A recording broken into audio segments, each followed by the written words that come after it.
Excellent. So I will thank you all for your patience. At 5:20, I will call the Regional School Committee to order. We have some remote participants today. We'll do roll call attendance. Deb? Here. Sarah? Here. Anna?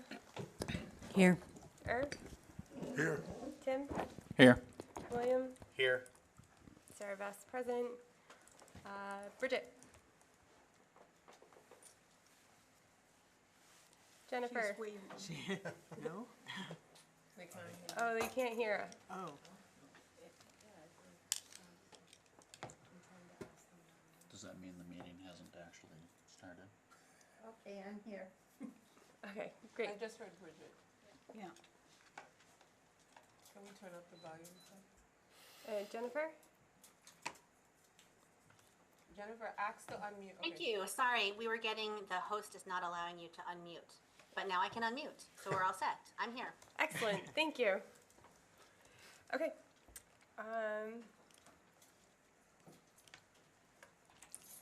Margaret? She can't hear. She's So muted. explain that because they're outside participants, they have to unmute one by one so that. Okay, Margaret? Oh, you muted yourself, Margaret? Mute. Okay. Good, we can hear you. You should be unmuted. I am now, thank you. But when I unmute myself, I get the message again. When I mute myself again. I will call the Pelham School Committee meeting to order at 5:22 p.m. We will do a roll call vote. Rachel? Just give them permission. It's gonna be hard. Present. Sarah Bess? Present. William? Here. Margaret present, and Jenny cannot be here tonight.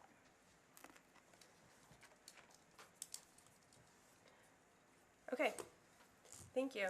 Amherst? Jennifer Shaw. Jennifer? Sorry.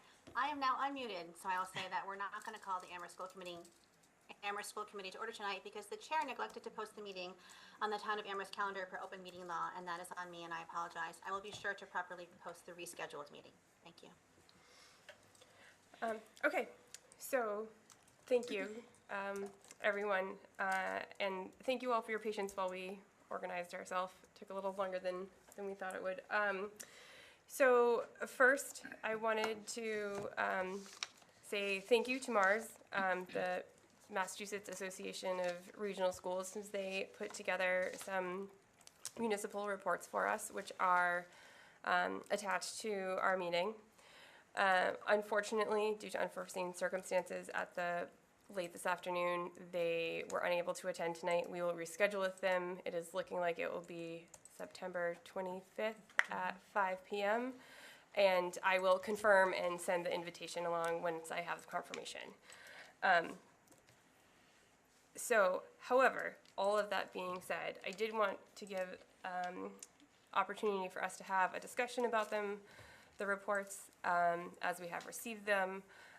When we sent the reports to the committees, we said we would gather questions that we could then forward back to MARS. If things were easily answerable, they could fold them into their presentation. However, most of the questions we received were great, thoughtful questions. However, they will require additional research and are not what is regularly part of this report that they prepare for as one of their standard items. That being said, I gathered all of the questions I received.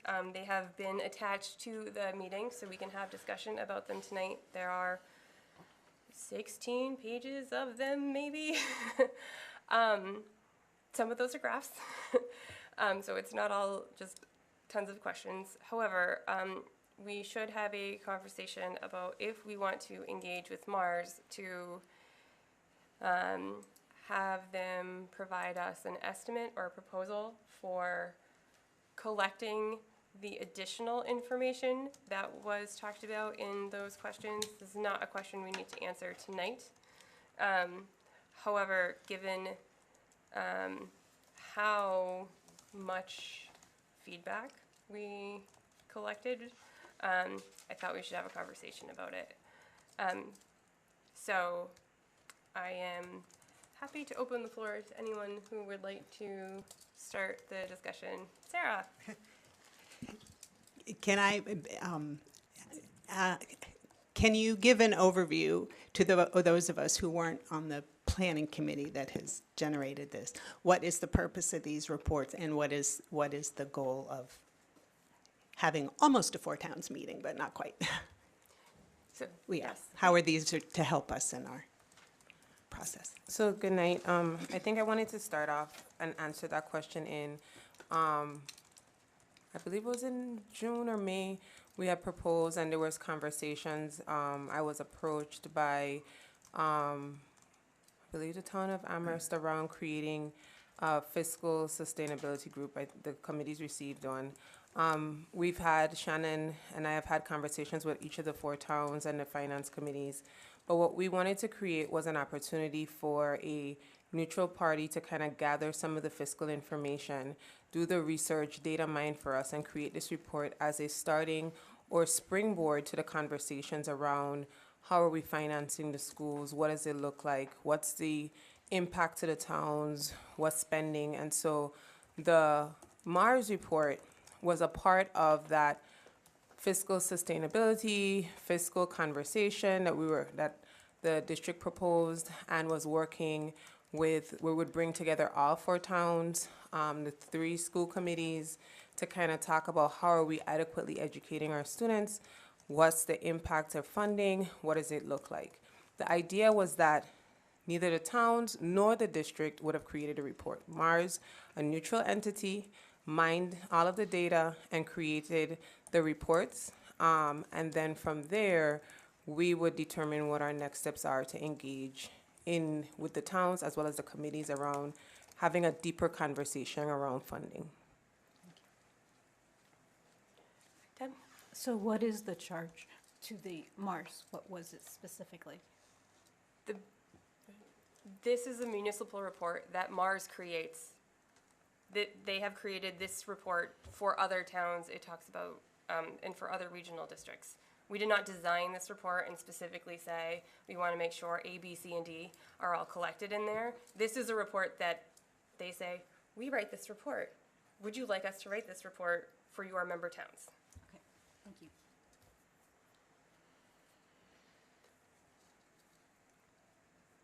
I have a question. Yeah, Tim. I have a lot of questions. I'm trying to decide which one I really want to waste everyone's time with. So I understand the benefit of a neutral third party collecting and reporting on data.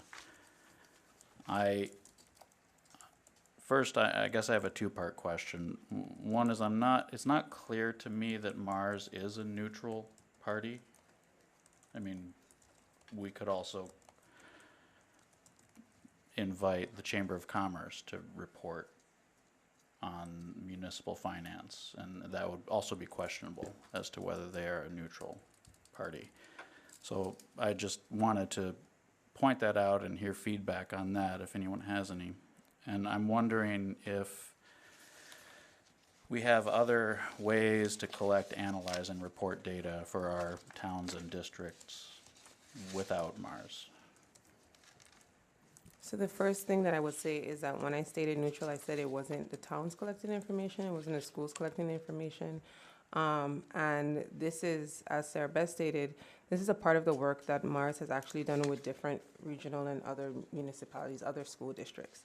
So we're looking at the term neutral in that regard as to who's bringing the information forward to the table, then yes. If there's other ways, yes. As the committee is aware, because I believe the chairs has shared, I've been meeting with different representatives from the four towns, and they themselves have proposed bringing data to the table and some of the additional data points. So there are different ways to collect the data. As I stated previously, this was a springboard to the conversation. And so I think that being that I saw the almost approximately 20 pages of questions and thoughts that the report kind of prompted for the committee members, it actually did its due diligence of starting to spark conversation, thoughts, and opportunities to move forward. And I believe it did the same for the towns, because they received the report. I think they saw it as well. So they too have the opportunity to kind of spark the conversation, and we can add to the data. Some of the questions that were posed would require additional research. So if there are other individuals who you feel can add or may delve deeper, or there are other individuals to work with, we're open. But this was actually, to me, a springboard and a conversation, and this is work that they already do. I have a follow-up then.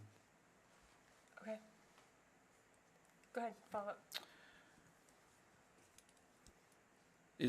So later on the agenda tonight for the region, we have an agenda item about the next Four Towns meeting. Is the plan then to have a conversation about this and any conversation that springboards from these reports at that meeting?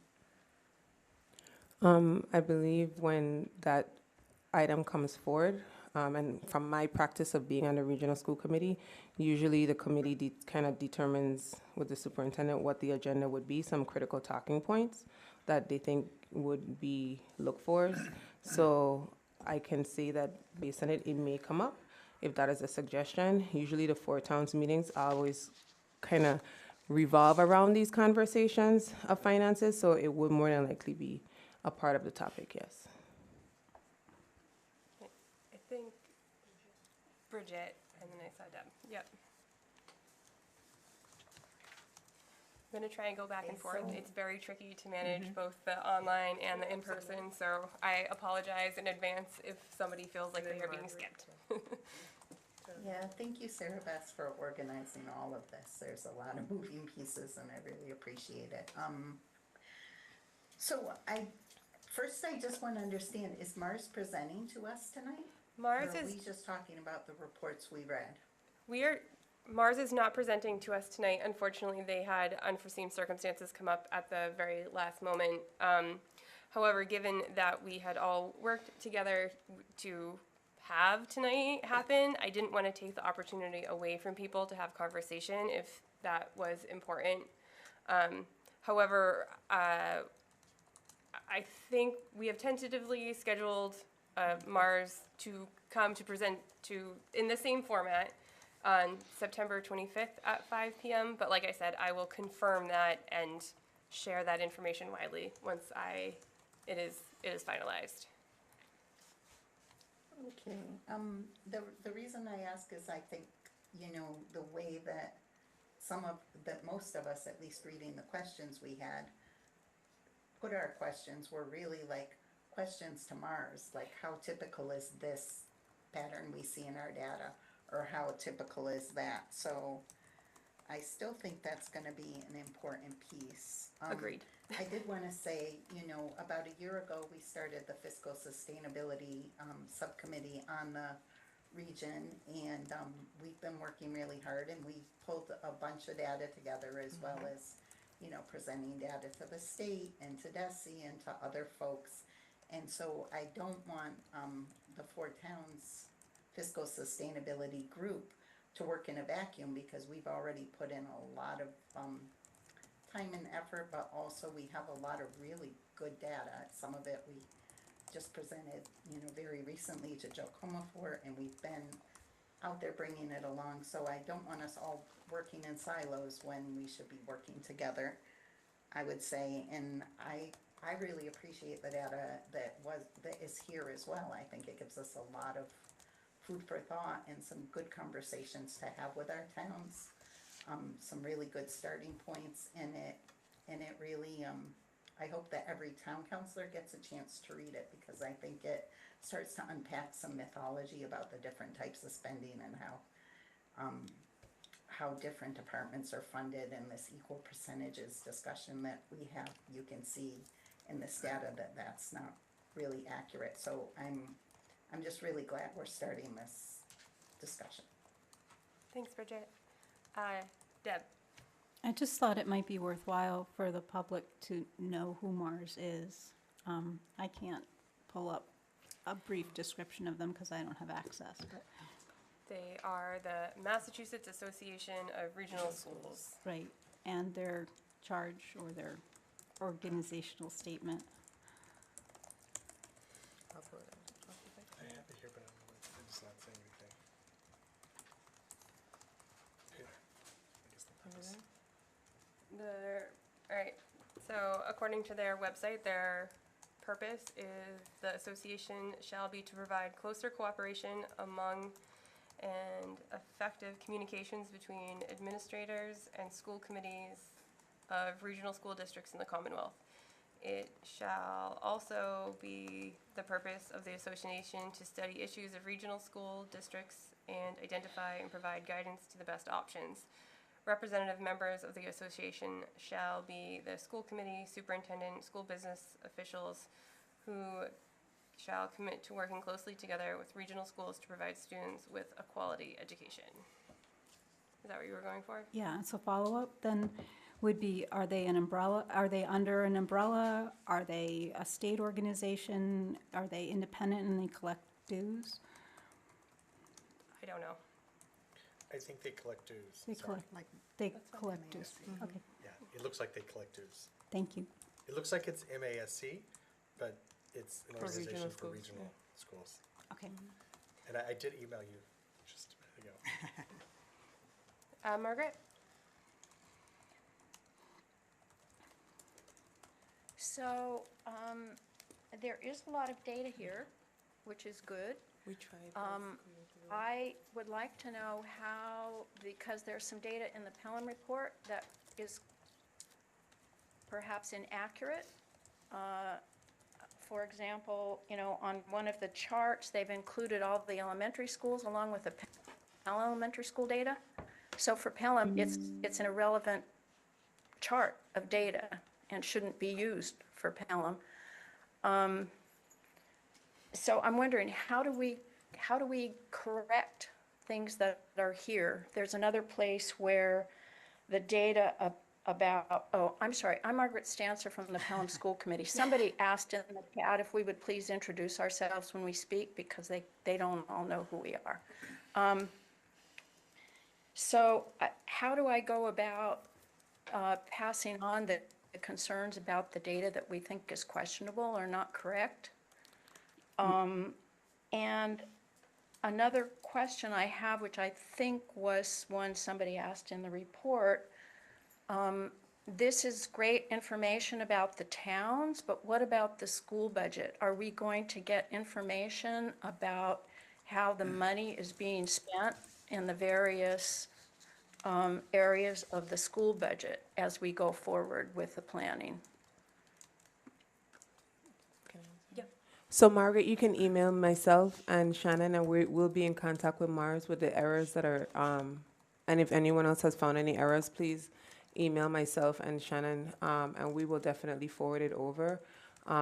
They were open to the fact that they were creating 4 reports for us, and so if there's anything, they did let us know to please let them know, and they are not opposed to correcting it.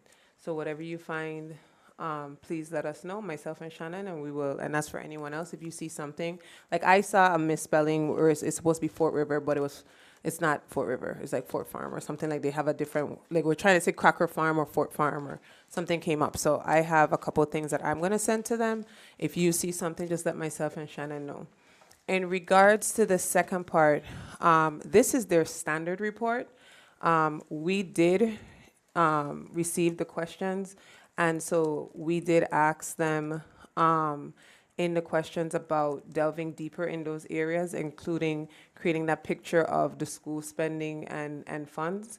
And then that's where Sarah Beth stated earlier that the committee would have to identify if not just that one portion, because that seemed to be a question, but if what questions or how deeper do we want them to dig or to mine in terms of bringing the data together, and then we can pose it to them and ask them to expand on that work and create an additional report. So that's assuming that they have access to all of our budget data for the schools? In order to do, The DESI file. they Right. have- A lot of this data is public data, so they're able to Okay. pull and gather it that way. okay, all right, thank you. You're welcome. Thank you. Sarah? Well, maybe Dr. Z just answered my first question, which is, do all our colleagues in the member towns have a way to convey their questions or concerns about the data, like, that's not right about our municipal budget or whatever? Have they been invited to contact somebody, you or Sarah Bess, or? So we actually may have, I don't know if we set the date, but we may have a second meeting on the books, or a follow-up meeting to gather some of the questions that we need to put on the books. So I would say that they can contact the individuals from the towns that we've been meeting with, and they can send over their edits to myself, or if they feel the need, almost everyone has my email address. No one can say they do not know my email address, just in case, hermanx@arps.org, but I know everyone has my email address. So just email me, we'll collect it and we'll send it over. Okay, because these reports are only helpful as a foundation for conversation if we all agree Right, that the accuracy. data are correct. There's a lot of very interesting information in it, but the numbers, of course, are only one piece of the story. You know, the numbers of the town budgets, the municipal budgets, don't indicate anything about a town's priorities or their concerns or what their residents want for their town. And the numbers about students don't say anything about those students and how the needs of students have changed over time. And which is one reason maybe this is a quibble and I should just send it to Mars. I often think the percentage comparison of the first random year they use to the last year. It's a number, but that's not really helpful to me, at least in most cases. And certainly when we're talking about budgets, I mean, what it seems that what our conversation comes down to a lot of the time is the percentage increase the next year over this year.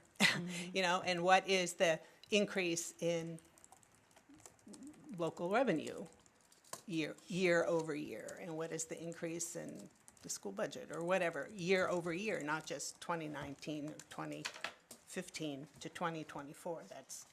That's not useful. So now we could calculate all those ourselves if we all believe the numbers are correct. So. Thank you. Irv, was your hand up? I would like to see this report gone over by all of the towns, given back to us. So whatever criticisms that they have of the data, or any redefining or more inputs that they would like to have in order to explain the data as they see it. This is how Mars see it, and as everyone knows, everyone who's looking at data, if you're looking at it, depends on who you are and where you're sitting. So I would like to see that. The other thing that really is important, when I looked at this going over the first time, I really wanted to know, what is it? This data somehow seemed to me, if we don't know certain things, for instance, what are the components that go into a town's bond rating? All right, what are those components? And how do those components that go into a town bond rating affect the way a town goes about constructing their financial statements.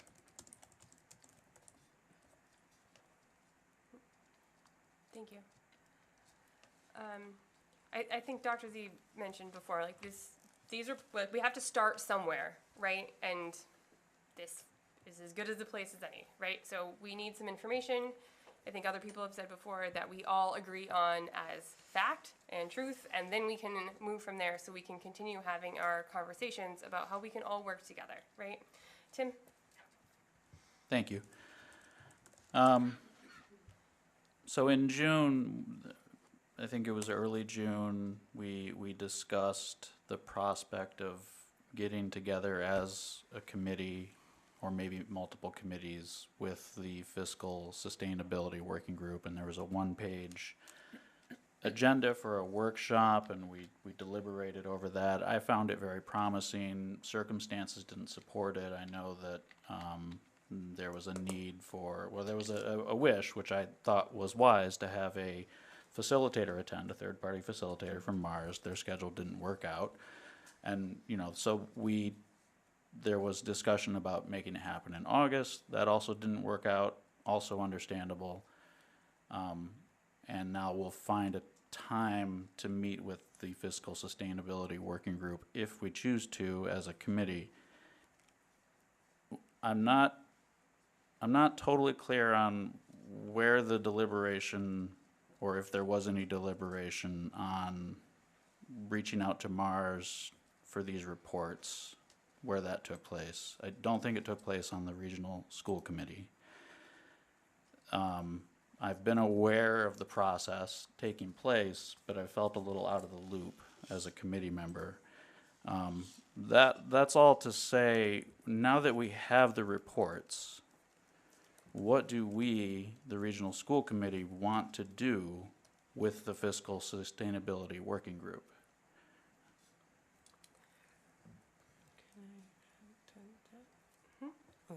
So a couple of things. I acknowledge everything that you said and the timeline.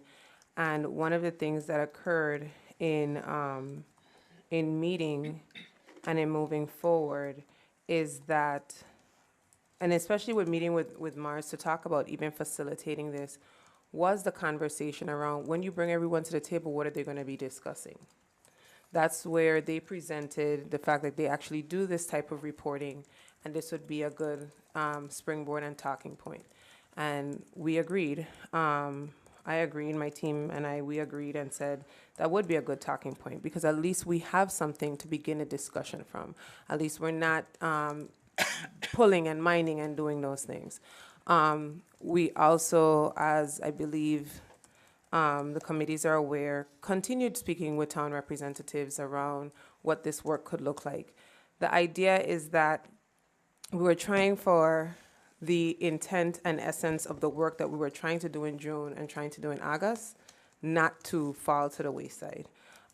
We wanted to make sure that there is a clear picture and a path forward, and an opportunity to end the discussion around funding where it seems like it's town versus schools. For me, at least, like sometimes it's not the intent, but sometimes that's where it gets to. And so it's bringing that openness to the table. What I believe the conversations are this evening is what are our next steps, knowing that if Mars did not have the situation that they had today, the representatives, they may have been here, but life happens. They may have been here to present and answer a lot of our questions and start to build on a conversation. I think you would have had the same question, which is, what's the next step?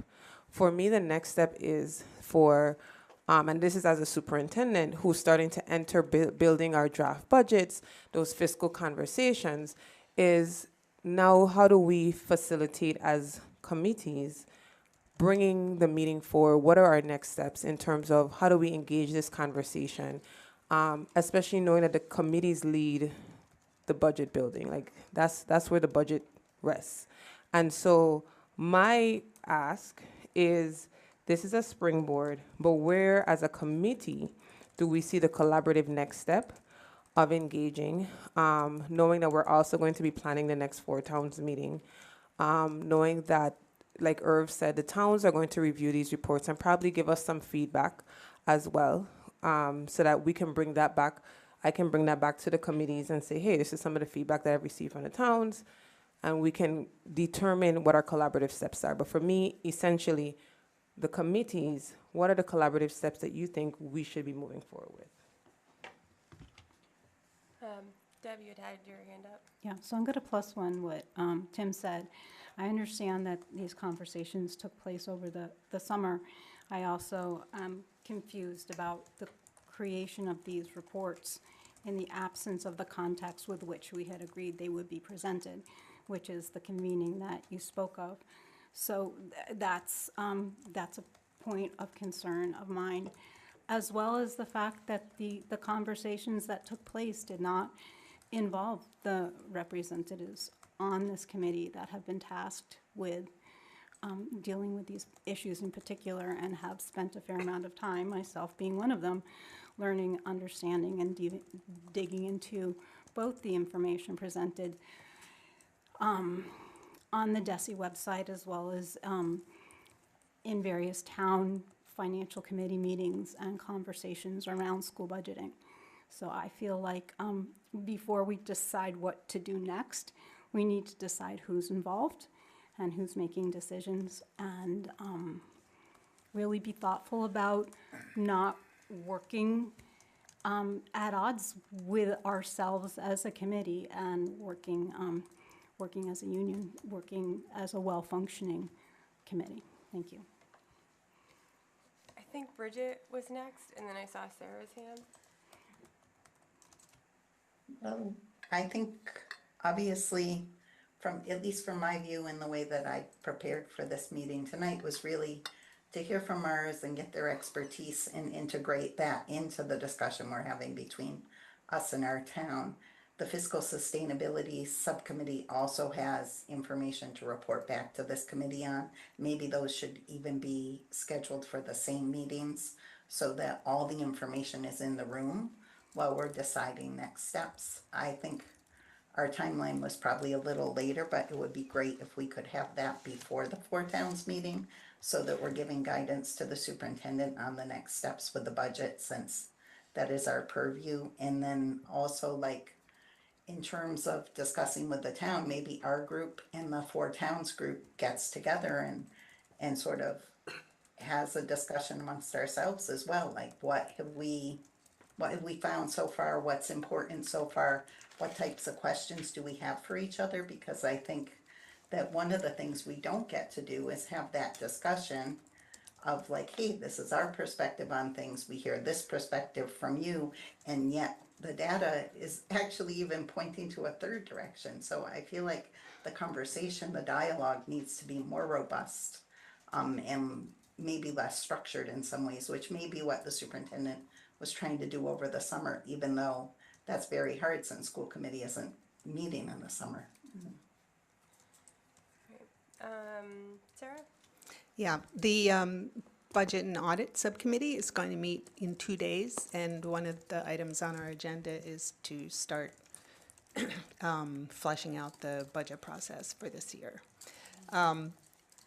There is a Budget and Audit Subcommittee. There's also a Fiscal Sustainability Committee. I think almost everybody on the school committee is in one or the other of those, so we should just be having the entire committee meet when we have any of these discussions. But I would propose the next time when we hear from Mars, that our member towns be able to participate just as much as we are. And there's no, I mean, it's just weird to have a report on town finances and they're not able to speak. So maybe it's an early and different kind of Four Towns meeting, but I think we should all the parties ought to be able to ask questions of Mars and question the data, or, whatever. I don't think it's very helpful for only this committee to be able to talk about them. Okay, so what I'm hearing sounds like we are ready to talk about next steps, which, given our fiscal sustainability, our next regional hold on, let me pull up the calendar. Should be 2 weeks. 23rd. The 23rd. So as part of this discussion with the Mars, because tentatively we're set for 2 days after that, can our fiscal sustainability committee present at the regional committee on the 23rd? I believe so. Can I get a, So we'll we talk haven't about that convened. Yes. tentatively, Yes, right? we So will our present, future, we will present a report to the region on the 23rd. It might be one part of two. fine. Okay, perfect. Thank you. All right. So given that that will happen on the 23rd, and then the 25th, we'll have Mars come back. Fingers crossed. Perhaps it is after that meeting with Mars on the 25th, then we decide next steps. And how to incorporate our town feedback within there. Is it possible, it would be really, really good if, before all of these meetings take place, is if the Mars report that is shared with the towns, that the towns come back and say, yes, this is correct, no, this isn't correct, so that we're all so we know they're working from a good data set. Dr. Z? I don't mind facilitating that conversation, myself and Shannon, and collect it and share it with the committees. Sarah? On the 25th, assuming that's when Mars comes, is it not possible to have our member towns, councils, and select boards on the same footing as us? I mean, I thought it was in arrangement with them that Mars, in discussions with them, that led to asking Mars to do these reports. So it's very strange to me that they can't participate in the discussion about them. I believe we paid for them, I get that, but still. Okay. Tim? I guess I'm confused about a couple things. So my understanding is that the 4 towns paid for the reports? No. The district paid for the The report. district, 2 towns contributed to the reports. Okay. And I can confirm with Shannon, but the district paid for the reports as a majority. But towns did contribute, 2 other towns did contribute. Okay, so towns contributed some money, the regional school committee contributed some money, and at the same time, the fiscal sustainability working group is not an official organization, and that is the group we've been talking about meeting with since June, or at least that's what I thought, and I may be mistaken, but although the fiscal sustainability working group has members of the finance committees and select boards and town councils of the 4 towns, they're not creating a quorum when they meet. They're not an official organization. So unfortunately, there are too many groups using the same name, which is, I don't disagree. Just saying. So there is a subcommittee of the regional school committee No, I'm aware of called that the one. Fiscal yeah. Sustainability. And then there was a group of member towns that pulled themselves together from each of the 4 towns and called themselves the 4 towns group, working group. Also talking about fiscal sustainability, right? So this is part of what has happened. Is there's too many people Who are who we felt the working same. with? For Can- what? Can Yep, go ahead. So one of the responsibilities, and I went back to MASC, of the superintendent is to make sure to recommend to the school committee the system's educational goals and annual school budget. So you have to have a clear picture of what's happening fiscally as a superintendent. Everyone has been trying to work when it comes to fiscal sustainability and fiscal impact around the schools, everyone. The first group that I worked with was the Budget and Audit Subcommittee. The second group that I went to meetings with virtually was the Fiscal Sustainability Committee. I think I attended 1 meeting. Yes, I did. I could tell you exactly what time it was in the evening.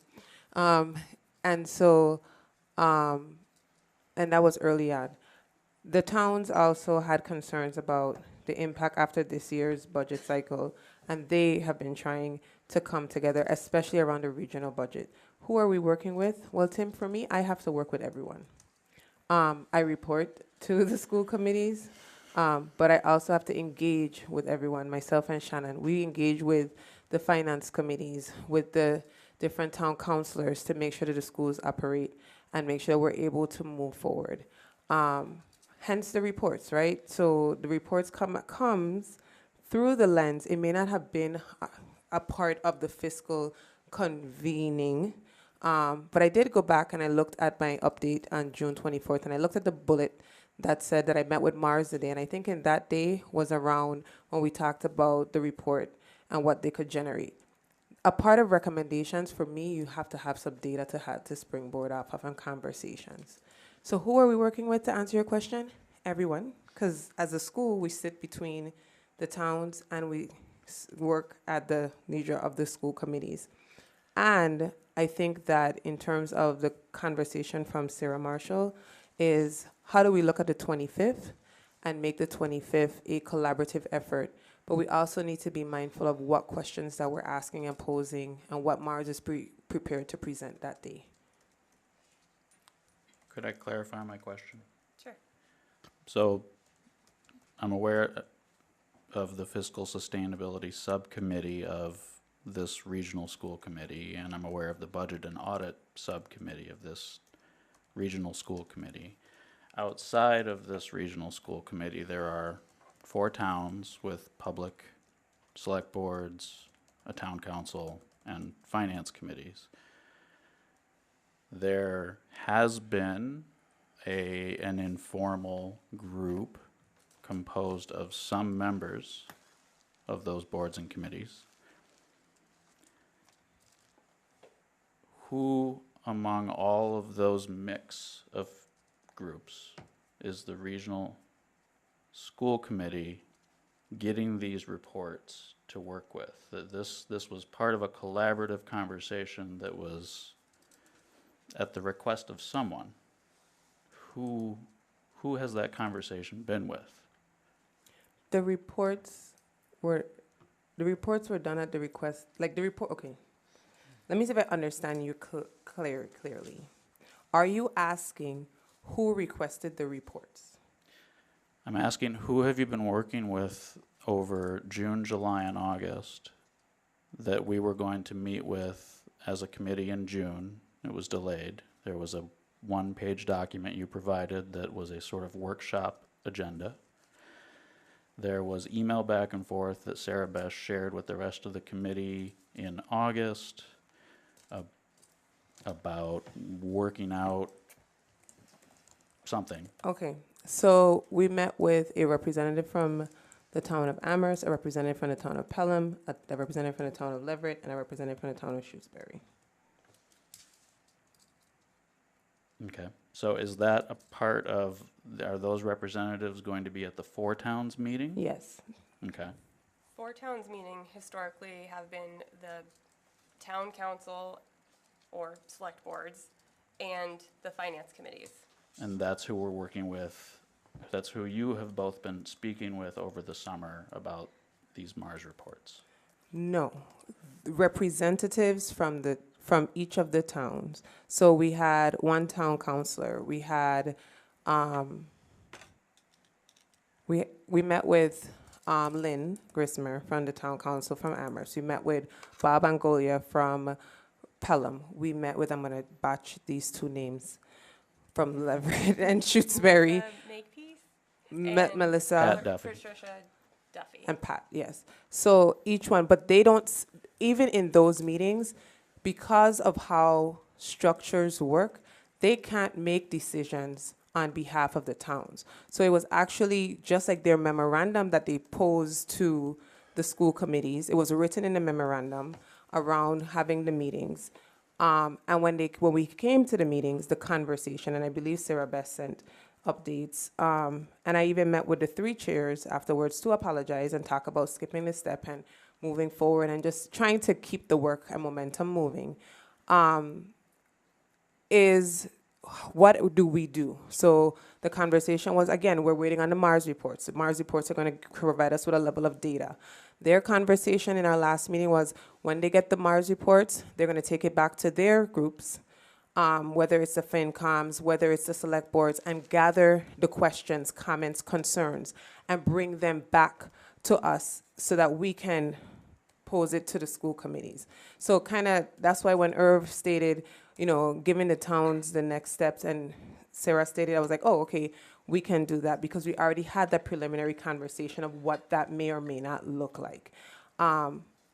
We were going to move forward with these reports regardless as a district, as a talking point for the school committees as we step into building the budgets.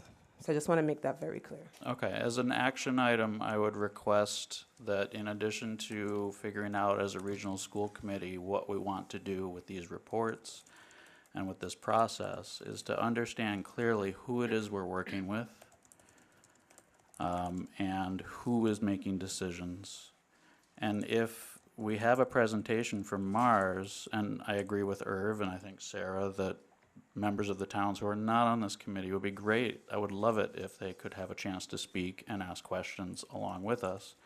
But now I don't know who those people should be because I don't know who we're working with.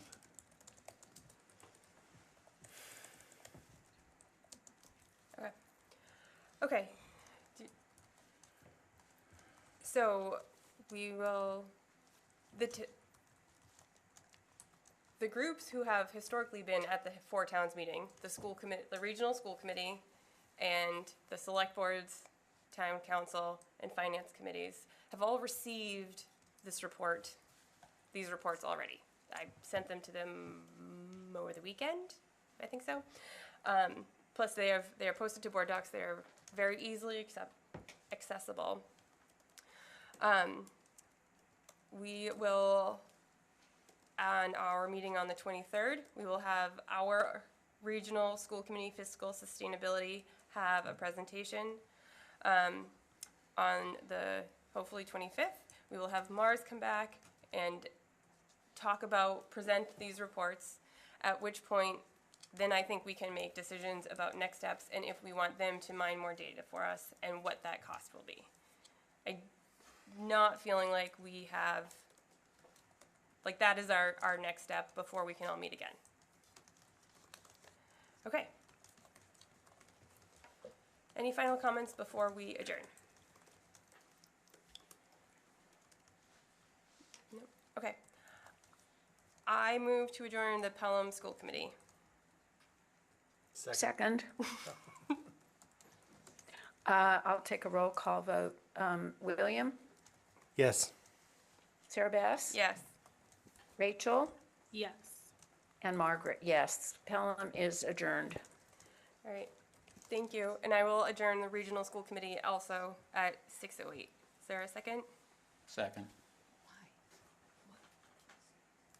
Was that you, Tim? Yes. Thank you. Jennifer? Yes? Oh, did we lose Bridget? Okay, hands up to adjourn, because we are all in person now. We are adjourning because our other meeting was posted separately. To start at 6? Yep. Oh, okay.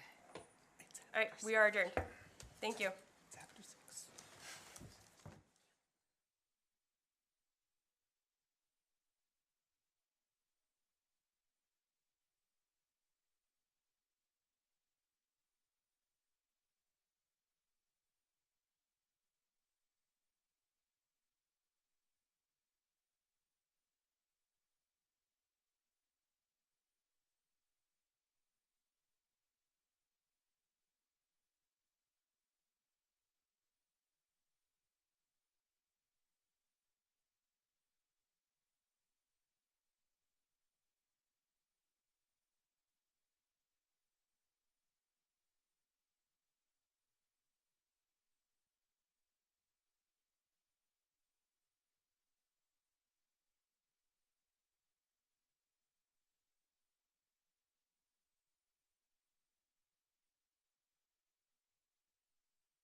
Bridget is not remote, She's, okay.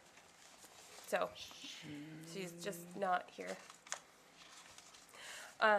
Okay, so our first order of business is public comment. I received a phone call. Let me try to make this work. I'm calling on behalf of CPAC, the Special Education Parents Advisory Council, on September 9th, 2025, for the Regional School Committee meeting this evening. We'll read a letter that we've written, and we will send it to the school committees as well. To the Regional and Amherst school committees, we are writing to express our concern regarding meeting times and access to school committee meetings. We've noticed that a number of regional school committee and Amherst school committee meetings have started earlier than in previous years over the past couple months, starting at 5, 5:30, and 6. We respectfully encourage the school committees to keep the traditional time of 6:30 p.m. meetings. We also request virtual access be made through Google Meet for all future meetings. Earlier times and lack of remote access pose a barrier to participation for parents and caregivers, your key constituents. This time is when many of us are prepping dinner and or feeding our children.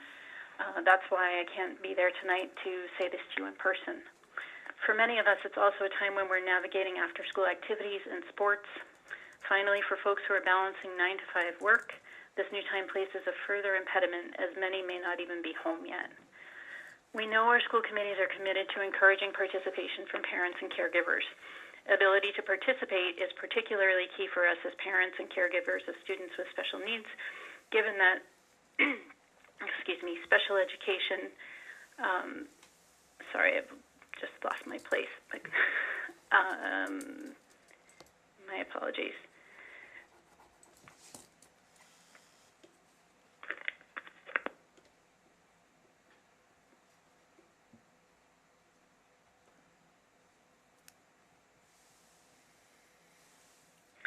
Hello, sorry, this is a continuation of the Special Education Parents Advisory Council public comment for the Regional School Committee meeting on September 9th, 2025. Our last comment is, we know our school committees are committed to encouraging participation from parents and caregivers.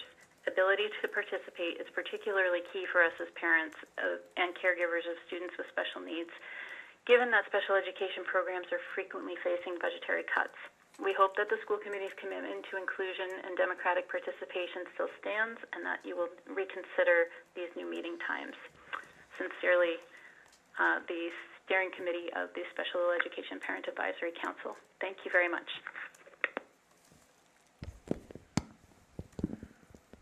All right, that was all of our public comment.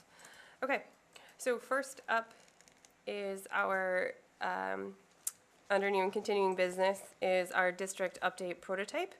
So I have attached here the superintendent's biweekly update for the region, so we can have a conversation about this format. We can talk about timing. So one of the things as we work to become a more organized, more efficient committee, I think as we talked about in our retreat and in our previous meeting, is about making sure there's access to information as early as we can, and then being able to receive the questions or feedback that can then be folded into presentations as possible, right?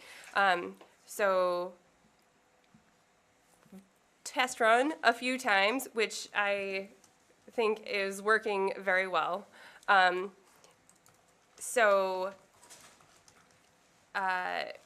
The intent with the superintendent biweekly update is that it will be on the off week for the regional school committee. And then we, what was it, a Tuesday? Yeah, so So, yeah, go ahead. So, taking the feedback from the retreat as well as looking at our new, and kind of like what I wrote, I wanted to find a opportunity to kind of specify or share the information to kind of prompt the conversations and questions. This was the first test run. I think today was my first one for Amherst school committees. And so the difference is that region is twice a month. That's why region would be bi-weekly.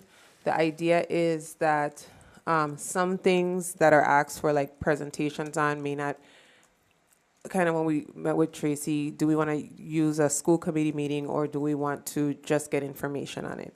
So I took the future agenda items, I took some of the recent things that were happening in the schools and created an update. This was just an overview memorandum of, hey, these are the things that are incorporated or the thoughts, and then the attachments for the information. In speaking with Sarah Bess, the idea is it's sent on the off week to give the committee time to generate questions. The questions were then shared back with the presenters. For example, for the middle school roof, we received the questions from the committee. We are, myself, Shannon, Mike Gallo were able to kind of respond and they were attached. We also are able to work in kind of preparing you in that way. The conversation Sarah Bess and I had was to get feedback around, I know some of you emailed me and thank you for that, around the format, but also around just submittal time on your end in terms of topics that you may feel that you want information on.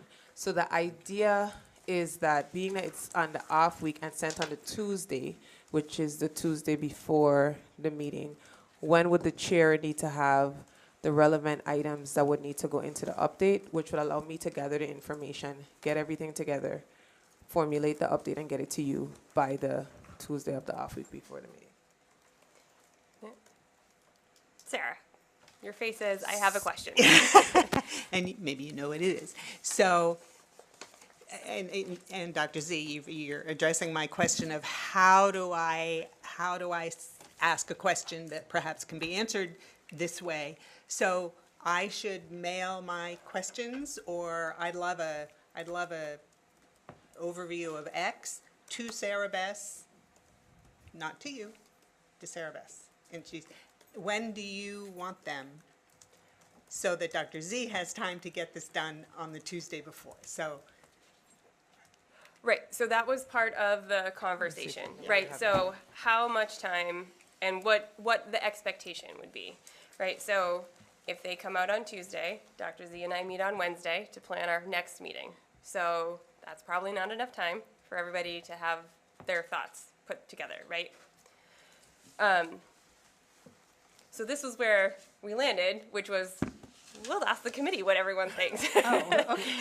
About how to, like, what the process, right? Like, we're designing the process, and so there's some good bones here, and we want it to be successful and work for everyone to have the information they need, and also have our meetings be efficient and in a way that we can, get the information we need. Yep, go ahead, Sarah. So then, can I suggest if we have a meeting on Tuesday, like Yep. today, any ideas or questions we have that perhaps the superintendent can address in her update that will go out a week later, need to be to you by Thursday morning? Okay, Is, that works for me. I mean, and if someone has asked a big question and Dr. Z just can't, that's not enough time, she can say, that's not enough time, we'll do it next month or something, or we'll arrange for somebody to present about it. Okay, so you're saying go ahead. Would a line like update received, like, because again, it's a working document, right? Mm-hmm. So maybe after updates, provide updates on some of the topics, but if it's something where information needs a little more time, put in the update, I received the following topics, but we need a little more time to gather data. It will be the next bi-weekly update. Or folded into a meeting. Or folded in. Right. All right, so you're saying, like, if the meeting was today, if there's feedback, then, It's also kind of partly agenda planning, like Yep. it might be questions that Dr. Z can answer, it might be items that Sarah Bess is gonna have to decide. whether figure we- out. Yeah. Yep, all right, so if the meeting is today, feedback deadline is Thursday, the 11th at 10 a.m. And then the update is the 16th. I think I saw Bridget and Tim and then Jennifer. Well, so my connection got lost while I was in transit to get here from the office. So I may be missing something, but I can tell you what didn't work, what would have worked well with this one and could have if we didn't have the Mars report on the weekend, which is to have it and to have the weekend to look at it and get questions back. If like the same idea like that Monday by 10 a.m. But I think, if I'm understanding right, you're also doing the backward planning one step more of what's gonna be in the superintendent's update or what we want updates on. Is that right? And so then you're saying that stuff would be by Thursday? I can tell you because I have a school committee meeting almost every night. And as you can see, if I leave work on time, I can barely make it here for 6:30. I did, but somehow we started early. So, so I feel like we should have the information to process over the weekend so that we can do our job of actually looking at it. Okay, so I think so Bridget, I think we're compounding two things. So one, this isn't about the Mars report, this is about the district updates. Right, no, I understand, Right. but I just wasn't, like, because we had both land on the same weekend, I couldn't get to them both as well as I would have liked. But I sent questions this morning about this update. But if we're gonna send our questions ahead of time about the updates, if it comes on a Friday and we have to get the questions back by Monday on a 10, the way it worked in the Mars update, I thought Oh, it worked no, well. we didn't reach to that end yet. Sorry, Okay. Bridget. Okay. I don't think we talked about that end yet, which was, we're on the front end. We're on the, Yeah. okay, yeah, so Yes, no, we and have, it's- we're on the, if the superintendent if I am going to get this to you on the Tuesday before the meeting, so you have time to process, when do I get your questions and things you want updated? So we're on that end. Okay, yeah, so you're even planning a step before what will be Yeah. in the update? Yes. Sorry. Yes. Yep. Tim. I love this format. I love it. I love it. I love it. Thank you. Thank you. And I think Sarah's suggestion is good. Thursday at 10 a.m. for our questions and feedback after the meeting. I think that's, that if that gives you enough time to work it into the following Tuesday for that update, I think that's great. Okay. So I think I'm gonna clarify. So we're on the front end. So for me to, okay, this is what happened last week. Our meeting ended week before. I had Pelham last week. Okay, week before. Our meeting, August 26th. thank you. Our meeting ended. That evening when it ended, I jotted down future agenda items that everyone wanted. I took those future agenda items and I put updates in here, and I added like the yellow jacket situation in there because I knew that was something I came for before the committee, or it was just something that committee needs to be aware of that's happening. That was in there. Ideally, what we're saying is meeting ends tonight on Tuesday. We may have future agenda items that are there, but in the next 2 days, you may reflect and say, hey, you know what else I need her to say? I need her to tell us when is the budget timeline coming forward or something. So in the next 2 days, you'll send that to Sarah Bess and say an additional thing that we want as a district update is the budget timelines. That's Thursday at 10 a.m., which means that by Thursday afternoon, Sarah Bess sends it to me. I have Friday, Monday, Saturday, Sunday. You guys know. You'll see. And then half of Tuesday to work with my team, get the information in to this format, and get it to you so that you can start to review, right? So that's where we are now. So now you've received it the Tuesday before the meeting. you reviewed. Now Bridget's question is, how much time do I have so that when the what goes on the agenda can I get the information beforehand, which is, you would have preferred to get the information ahead of time, Bridget. No, I'm trying to go back to when, in the retreat, we had this idea, like, no surprises with the questions.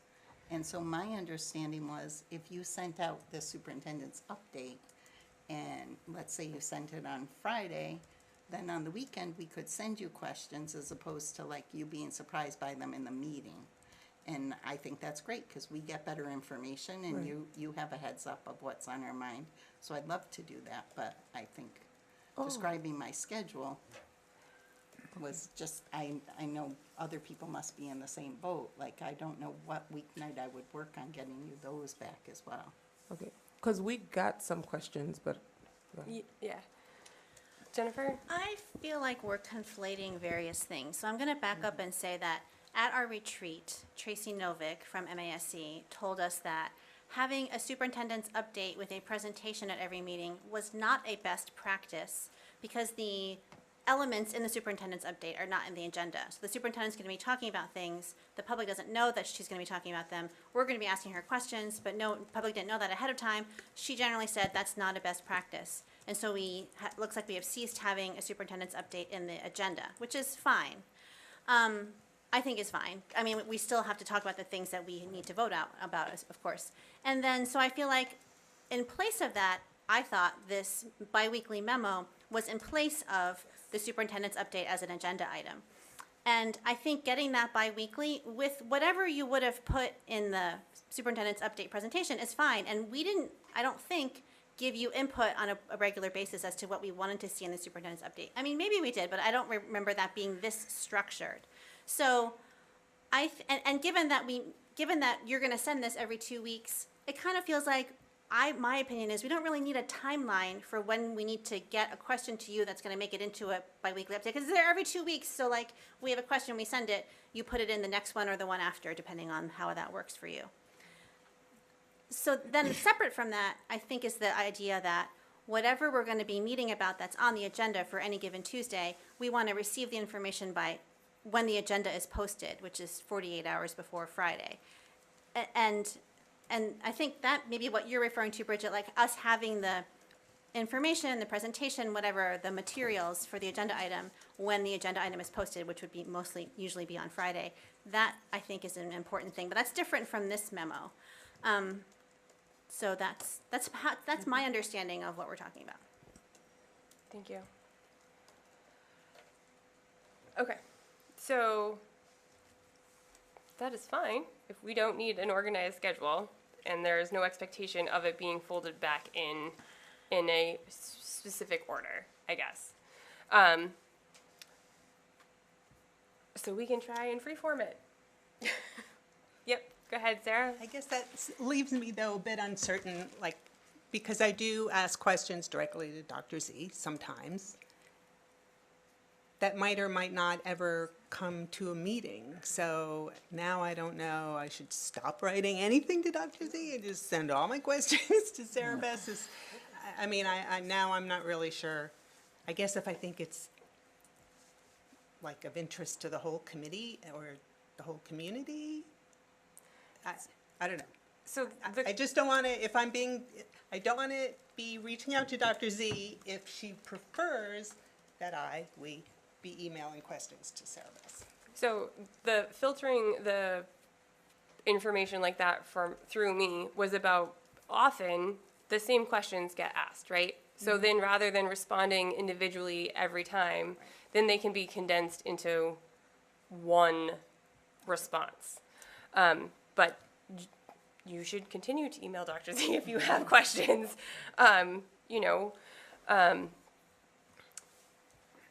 Yeah, Tim? So we got this first structured update last Tuesday from Dr. Z.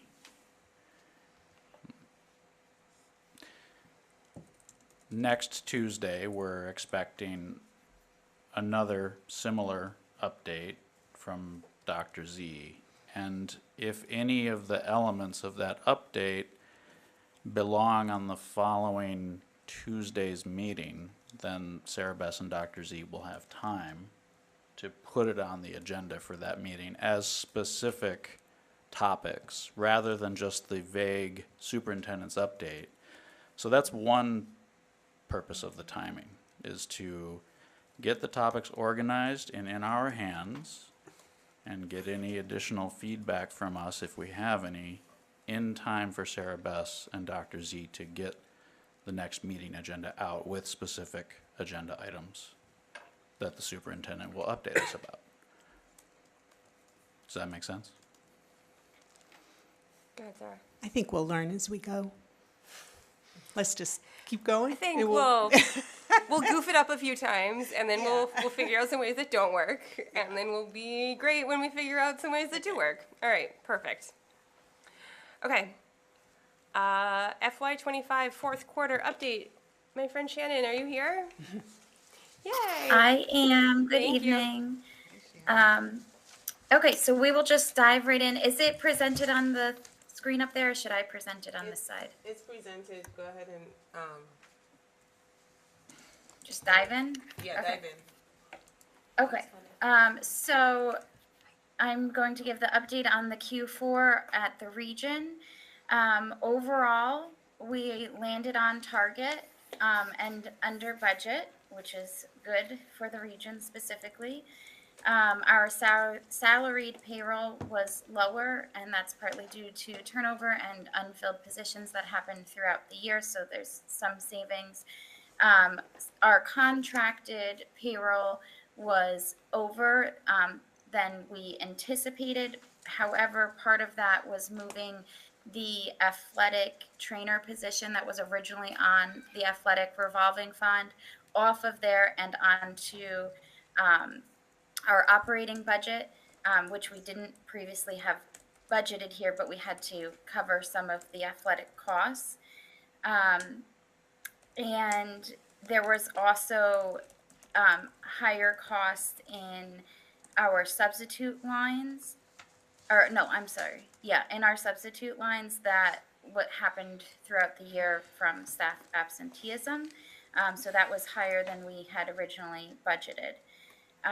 In our expense, there's some categories that were of higher and concern that we should take a look at. One of them was our special education costs. And that was, when I looked at these account lines in more detail, it was our contracted services line that was really bringing this amount up. So that happens when we have to contract out for services that we don't have staff for, or that it's something that we're unable to do for some reason, or there's an unfilled position. So that line was really what drove these special education costs up. However, I think it was really good to note, because I was looking at this in more detail when I was completing the end of the year report, that in FY24, our contracted lines were even higher than this. So we had come down a decent amount from 24 to 25, which is a positive sign, because that means that we were able to fulfill some of our needs through our staffing as opposed to contracting out. So that was a positive sign that I saw for special education that I just wanted to note. For our other programs, our choice in charter, that came in slightly higher than we anticipated for the assessments amounts, but we'll continue to look at that for FY26. We did have higher influx of McKinney-Vento transportation that was more than the prior years. So that had also increased our program and support services line. And in addition, we had also taken some athletic transportation costs off the revolving fund and on to the operating budget to ensure that revolving fund was not in a deficit. And that was mentioned in the beginning of the year, and so we monitored it closely, knowing we'd have to put some portion on the operating budget to cover those costs. In central administration, we saw some increases, and the biggest increase was in our legal fees and some additional audits that we had done. And we did see an increase in our retiree health insurance that was slightly more than what we projected, so we will continue to monitor that as well in FY26. But overall, region ended on target, and we do preserve an amount that we want to be under budget for as our E&D contingency. If you remember looking at our revenue sheet, we have, I think last year or this year it was 680 or 600,000 in E&D that we use and 280 as a contingency. And so we want to make sure we have money in this E&D to roll over so that that does in fact support the FY26 budget. So overall, it's a positive thing, and we're going to continue working on reviewing the FY26 budget. You'll get a quarter one update soon, and we were in good shape at the end of Q4. Great. Thank you, Shannon. All right. Open it up for discussion. We're just going to go this way. Jennifer. I have two, I think, quick questions. First, can you, Shannon, just describe what the McKinney-Vento transportation thing is? Yes, so if a student is homeless or in foster care, we're required to pay for that transportation. So if they are outside of our district but had belonged to us, we have to pay for that. So it could be to a different school, or it could be coming into our school because wherever they're placed is outside of our boundaries. So that's contracted transportation that we pay for. Thank you. And this next quick question is, you said that you mentioned the athletic trainer had to be moved to the contracts line because the athletics revolving fund was lesser than we anticipated. Is that from less revenue in athletic, or whatever you would call it, in athletic fees? Like what's driving the lower than expected athletic revenue?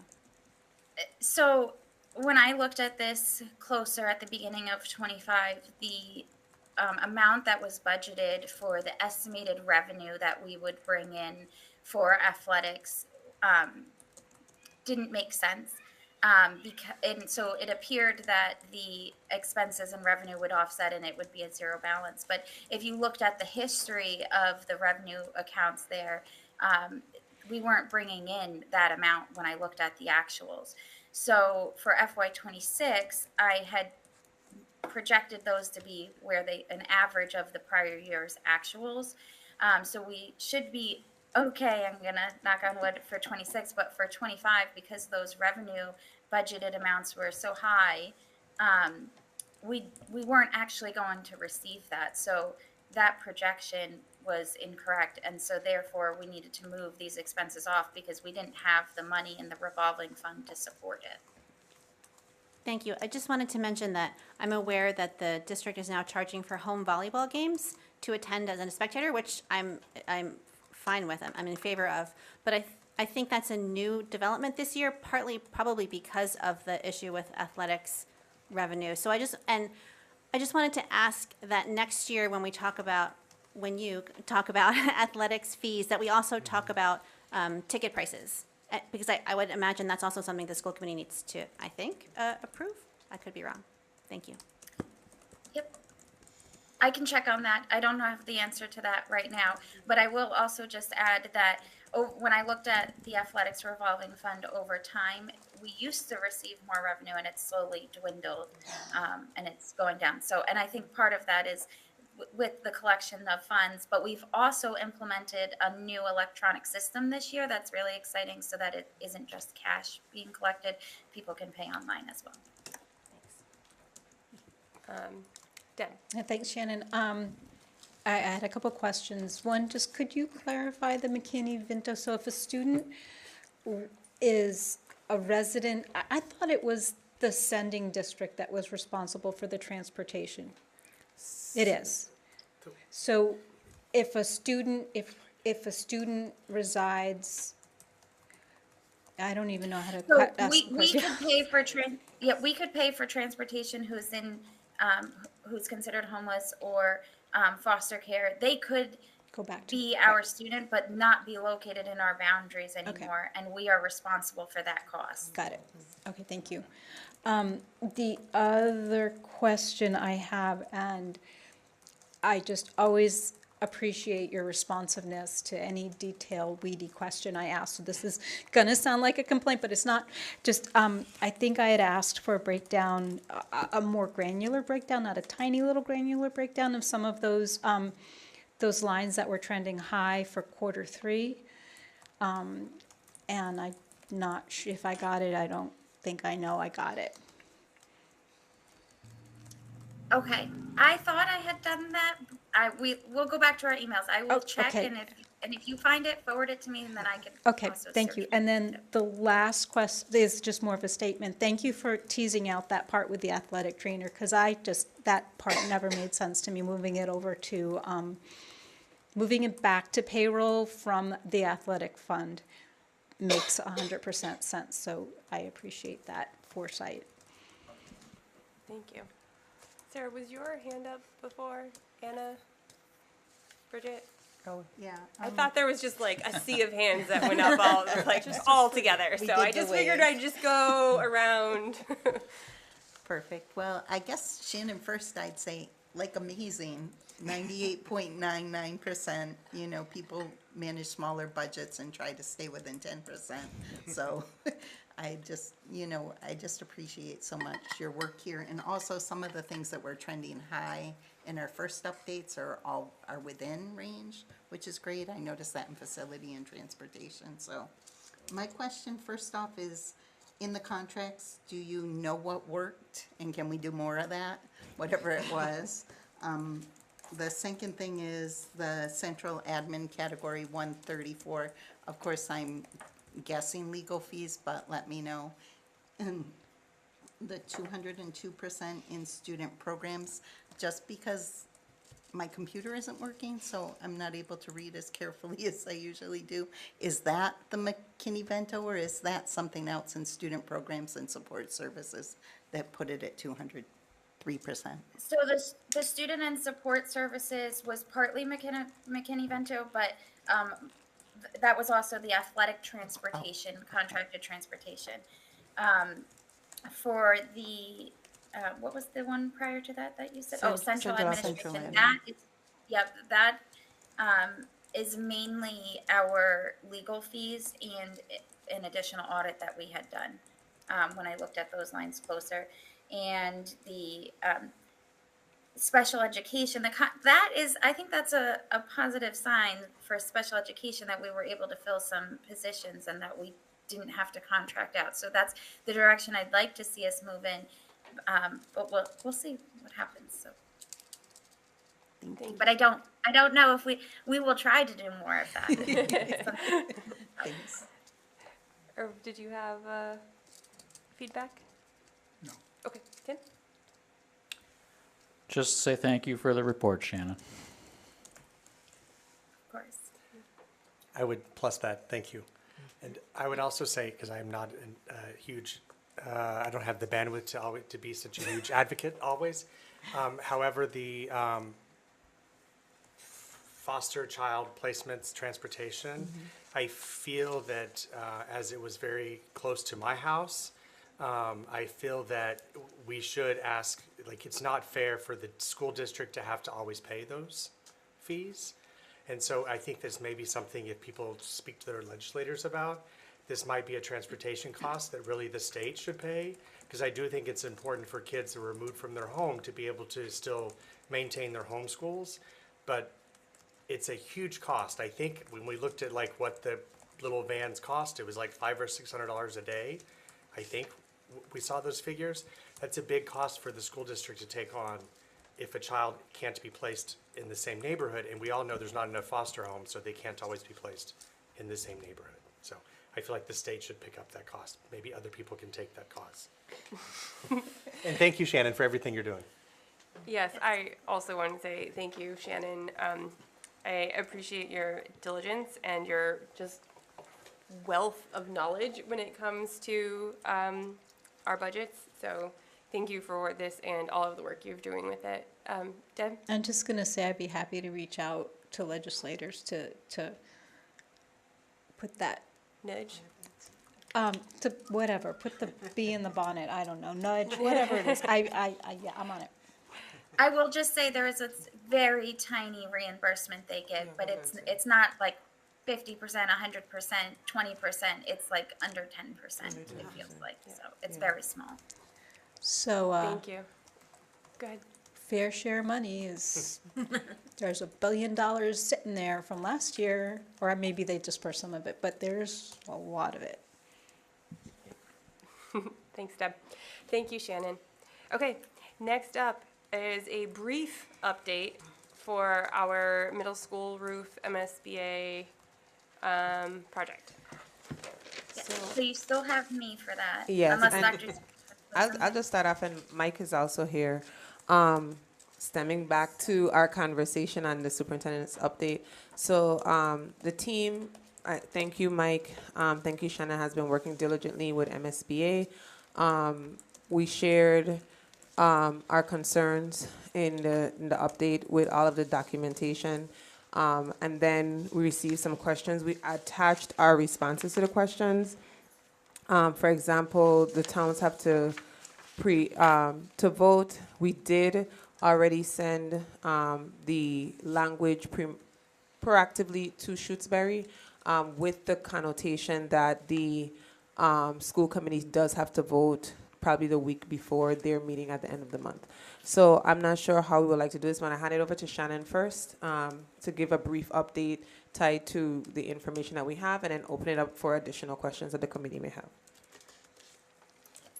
So Mike has been working with Vertex, who are our designers for our MSBA application submission of the roof design. And this has been officially submitted to MSBA. And Vertex has stated that once a project gets to this point, it is 99.9% sure that it's going to go through. They said they've never seen a project not be funded after it was at this point. I will knock on wood because you never know. But that was really positive news to hear from Vertex. And part of that application is we have to also vote the full amount of the project. So I believe Dr. Z has attached the best estimate budget that was submitted to MSBA, which comes in at 9.8 million. So we have to vote as the school committee has to vote and authorize that full amount, and then the 4 towns also have to vote and authorize the full amount of that. The reimbursement rate from MSBA that we have been given is 61.95%. And so if you look at that budget update on the second page near the bottom, you can see the estimated amount for reimbursement. There is some pieces that is not eligible for reimbursement, so you can't just do the 61% times 9.8 million for the actual dollar figure that the towns and the schools are on the hook for. I just wanted to flag that just in case anybody was doing the math. With that, we'd be authorized, with this authorization, we'd be authorized to borrow the full amount, but that doesn't necessarily mean that we would borrow that full amount. We would only borrow the portion that we would be on the hook for, and how the district receives reimbursement from MSBA and pays for the project, like that's up to us to determine. So at this point, I have had our bond counsel review the MSBA language, and we have that ready to go for the next school committee meeting. At the next meeting, Vertex, our designers, will give a full presentation of the design of the roof, and you'll be able to ask all of those technical, detailed questions you might have to them. I unfortunately won't be able to answer them, but they can do a nice job for that. And after you vote, with the hopes that you say yes, the 4 towns would also have to vote within 60 days of this authorization. So it was really ideal to get this on the fall town meetings. And Shutesbury's fall town meeting is September 30th. We had to get the language to them by August 29th, but they extended it to us till the day after Labor Day, and we did get them the voting language they needed for their warrant so that they have it available to vote on September 30th. Leverett does not have a fall meeting scheduled yet. But I will keep them informed if we are moving forward. And Pelham has a fall town meeting October 15th. So I have asked when the deadline is for that warrant, so that we can get the language to them in time and ensure we meet any of their deadlines. For Amherst, the structure is different. They don't actually have a full town meeting with the town councilors structure. So I'm a little unclear of the process we have to take and if it goes to JCPC or the finance committee and how it gets back to town council. But upon your vote, we will pass that along to them and figure out the correct avenue that they need to do. So the urgency for voting now is so that we can complete this project next summer, which is really nice and aligns with our time frame for the opening of the new school and the sixth graders moving to the middle school. It'd be really awesome to have this roof done before they start. So with that, I had attached some of the questions that you had and the language for MSBA and actually, I want to bring our attention back to one other thing that I skipped over is in 2019, the school committee had voted for a $3 million debt authorization. And some of that money we had used to complete some repairs from over the past few years, but most of it is still available. However, to keep this process clean and borrowing this bond, I would ask that we rescind that debt authorization and revote the new one with that full amount that MSBA is required.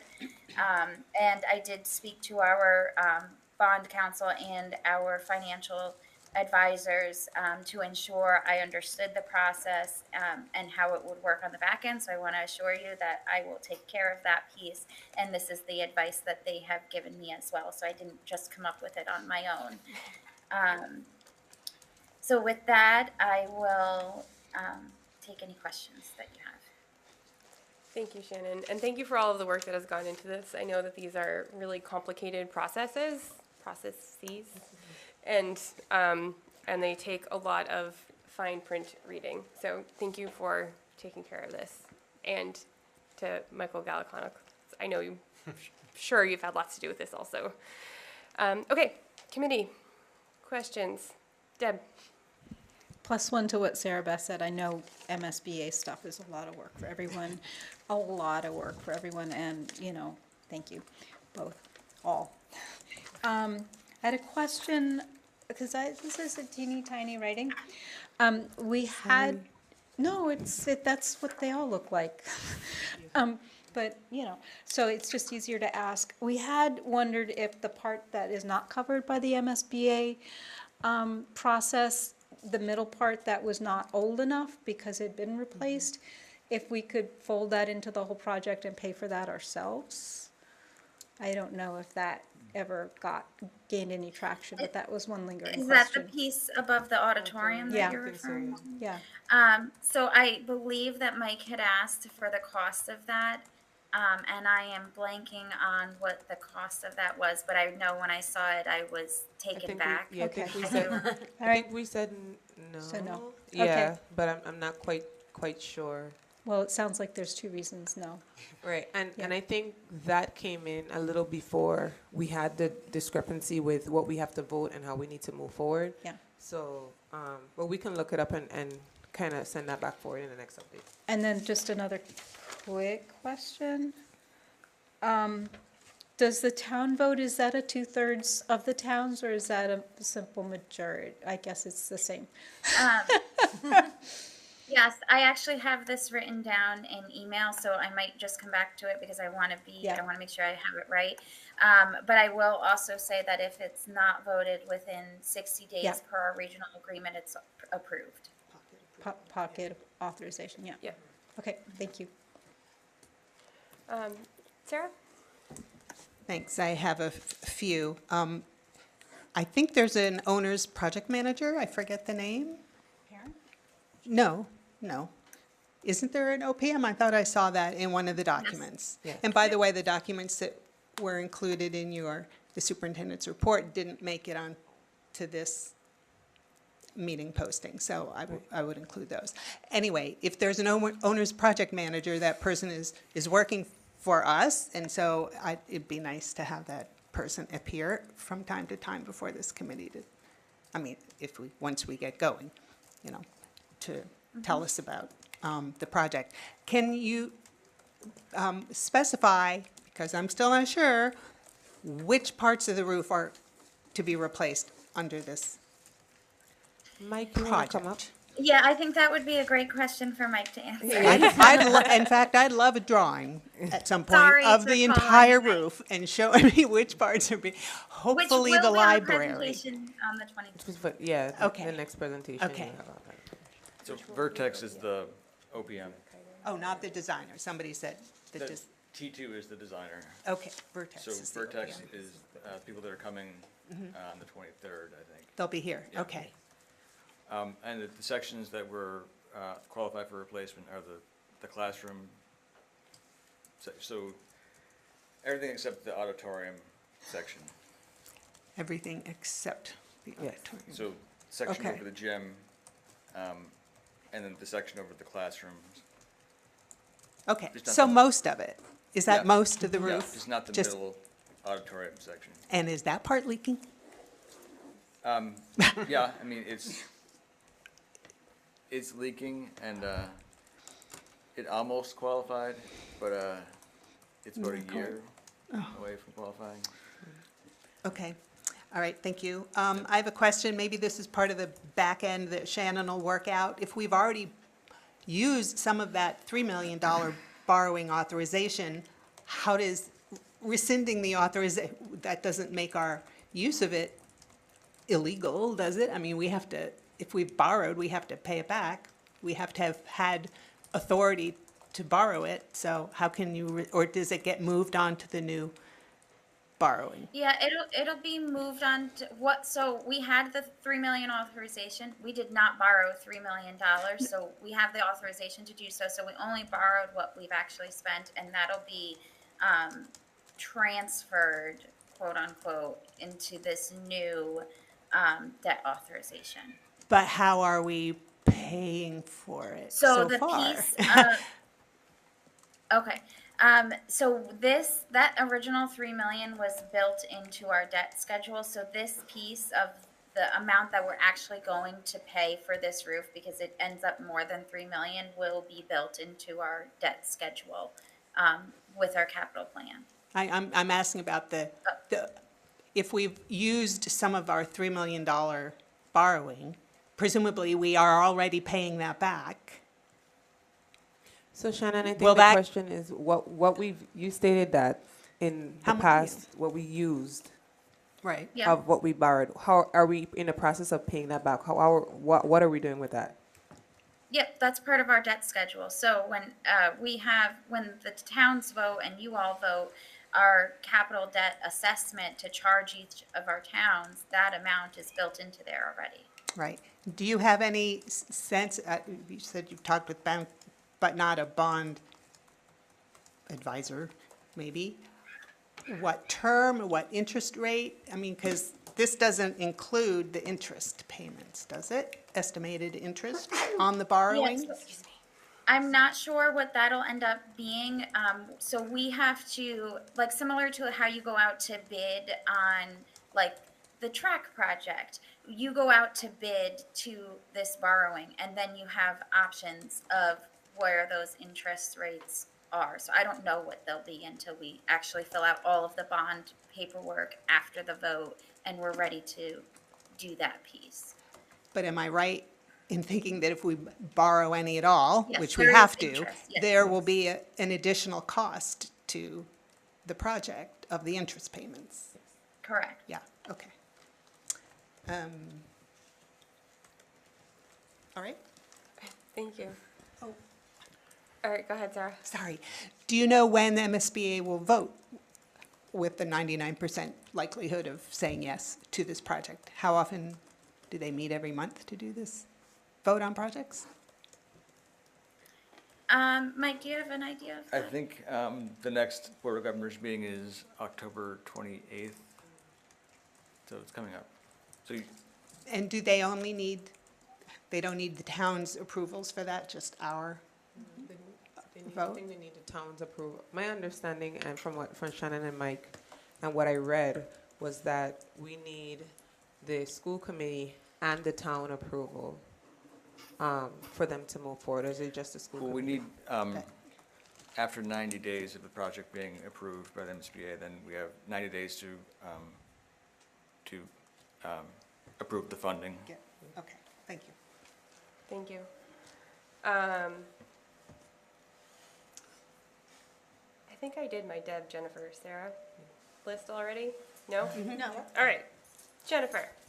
So am I right that we're being asked to do three motions tonight? Not tonight. Not It tonight. will be the 23rd after you've had a full presentation from MSBA and been able to ask all of your questions. All right, thank you. Okay. I think Well, it's not Tim's MSBA. It's actually going to be Vertex, our designers. And we are working to get the Vertex presentation in the update to you Tuesday, so you can, from me, so that you can start to generate your questions and anything you want to ahead of time. Excellent. Tim. Thank you. Sorry, would you just say your name and I'll record it in the minutes? Sure, I'm Mike Gallo O'Connell. Mike Gallo. O'Connell. O'Connell, thank you. So, a moment ago you said 90 days, but earlier there was a discussion of 60 days. Are we talking about two different periods of time? Yes. Okay. Yeah. Yes, do you want me to explain that really Yes, quick? please. Okay, so 60 days after school committee votes, our policy is that within 60 days, the other 4 towns have to vote it. MSBA, once our application is officially approved, they have a 90-day window where it needs to be voted. So we will make that window if this is voted by the 23rd. Great, thank you. So Leverett, tonight Leverett has a select board meeting, and maybe this topic of a fall town meeting is on their agenda. I don't really know, but has there been any communication or response from Margie McGinnis or anyone from the select board about the prospects of a fall town meeting for Leverett? And I think I heard earlier that, let's say Leverett just doesn't have a fall town meeting, the default is to approve the project. So Leverett's absence of a fall town meeting doesn't threaten the MSBA application. I just wanted to, okay, confirm that. Thank you. Bridget, was your hand up? Yeah. Yes, Bridget, please. Okay, so I think I feel a little better hearing we're not gonna vote this tonight, because there were a lot of details. And I just wanted to understand some of them a little better. The very first thing, I think both of you were at the JCPC, Shannon and Mark. What they had talked about, someone at the meeting mentioned that there can be some structural risks to doing just one part of the roof or not. I know the middle school is like really spread out. Is that a concern in any way? That like to do one part but not the other? I don't think that's a concern with the building the way that it is. Ideally, we'd like to do the auditorium roof as well. Yeah. But Got you. And then just when we get this back, I think it would be great to see how much is left in the rescinded fund that would be returning. Even that question, like $2019 that have been approved, should we leave those and just, even though it might not be as cleaner, should we really rescind or not? And then how much in total, if the MSBA comes through with their money, are we on the hook for? I understand that in theory we're on the hook for it all, but how much are we really? And then how much to each town? I think having that sort of breakdown helps a little bit. I can provide that. The rough estimate for the total we're on the hook for is about 4.2 million. And then the breakdown for the towns will be according to how we charge capital in our regional agreement. So I can provide that. Awesome, thank you. Sarah. Well, unless I misunderstood the numbers, which is quite possible, I had that our net cost to the districts was $3,947,410, which is $1 million more than was already approved. $3 million of 2019 is maybe, I don't know, interest rates only recently gone up. It's more, so it's the $3 million in 2019. My recollection, I wasn't on the committee, was that didn't assume some MSBA contribution. That was, we will shell out that much money, the 4 towns, to repair the roof. Is that right? I mean, there I was know no it's for- expectation of, I mean, that we authorized 3 million, but we would really only ever borrow 1 because MSBA was gonna come through with some of it. Is that right? That we expected to be paying all 3 million ourselves. So I think for me as superintendent, I'm going to say it's hard to hypothesize what the expectation was of the committee at that time. And I wouldn't want to have the team hypothesize. I think what we're trying to do right now is present the facts of where we are, what we're faced with, and what our next steps are and what we actually have in front of us. Right, but I raise it only as a part of the narrative or explanations, like, whoa, now it's a $9 million project, but it's only going to cost us $1 million more than we already agreed to do 6 years ago. If that's the case, then, hopefully the towns won't recoil in horror. So your question is the total project and that was the question that I had when Mike and Shannon brought the details. We wanted to clarify that as a team before we brought it forth, and that's why we kind of submitted. The question was, who's going to be on the hook for this $9 million if MSBA doesn't vote yes, right? But we then got back what the reimbursement were. So I guess your question is, at the end of the day, what is the difference between what was voted in 2019 and what we're asking now, and what do we truly have to pay, just to clarify? Well, I understand what we truly have to pay, and if the MSBA doesn't authorize this, then we're going to have another discussion about whether we want to do the project, because then we'd have to pay all of it ourselves. And so please don't sign any contract if we don't, if MSBA hasn't agreed to it. So, all right, I said what I had to say. I don't think it's a big increase for the towns over what we had already been prepared to do. That's all. Yep, thank you. Tim, and then I think we'll move on to our next topic. Thank you. So yeah, we have to replace the roof. It doesn't seem like an optional thing. I mean, I think what we see here in the numbers that were presented is that in 2019, the school committee decided to borrow $3 million, and $400,000 of that has been spent on the roof. It doesn't seem like that. It kind of seems like that $400,000 of it, or a substantial amount of it, is money that's been lost by delaying this larger capital expenditure. So we should not delay it any longer, because if we do, we will have little chunks taken out of us by little piecemeal must-do repair jobs. As for the 2019 decision, I know that we can't speculate and shouldn't speculate. In the interest in full disclosure and public transparency, it would be nice to understand what happened to the project that was intended at that time. Why didn't the district follow through? If anyone knows tonight, great. If not, that's totally understandable, but maybe we produce that narrative at some time in the future so that the public understands what happens. We weren't accepted into the MSBA program. I see. You have to be That's accepted it. every year that we've applied, and it was finally this time that we got accepted. Okay, thank you. Really quick, I just want to say, because the MSBA application is a lot of work, so I just want to give a shout out to Mike again and to James Battistini, if I said that correctly, and Adam Feltman, thank you so much. We appreciate it. Yes, thank you all for all of your work that you've done working on this. This is a huge undertaking. Okay, thank you. Thanks, Jen. Thanks. Okay, so next up is scheduling our four towns fall meeting.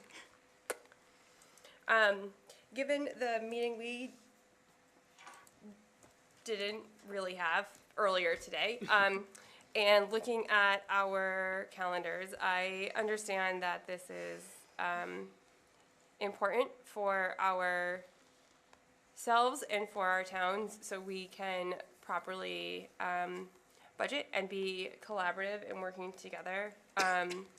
So I have our next meeting is the 23rd, which we will have our fiscal sustainability committee prepare and have a presentation for us.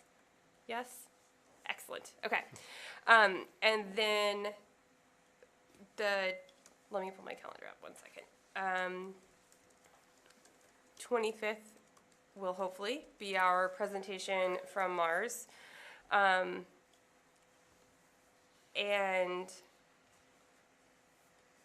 I think last year we started in September. Did we have our first Four Towns meeting in September? Yeah. At which we, in the regional school committee, invite the select boards, town council, and finance committees to come so we can all have a conversation about budgeting for the next fiscal year.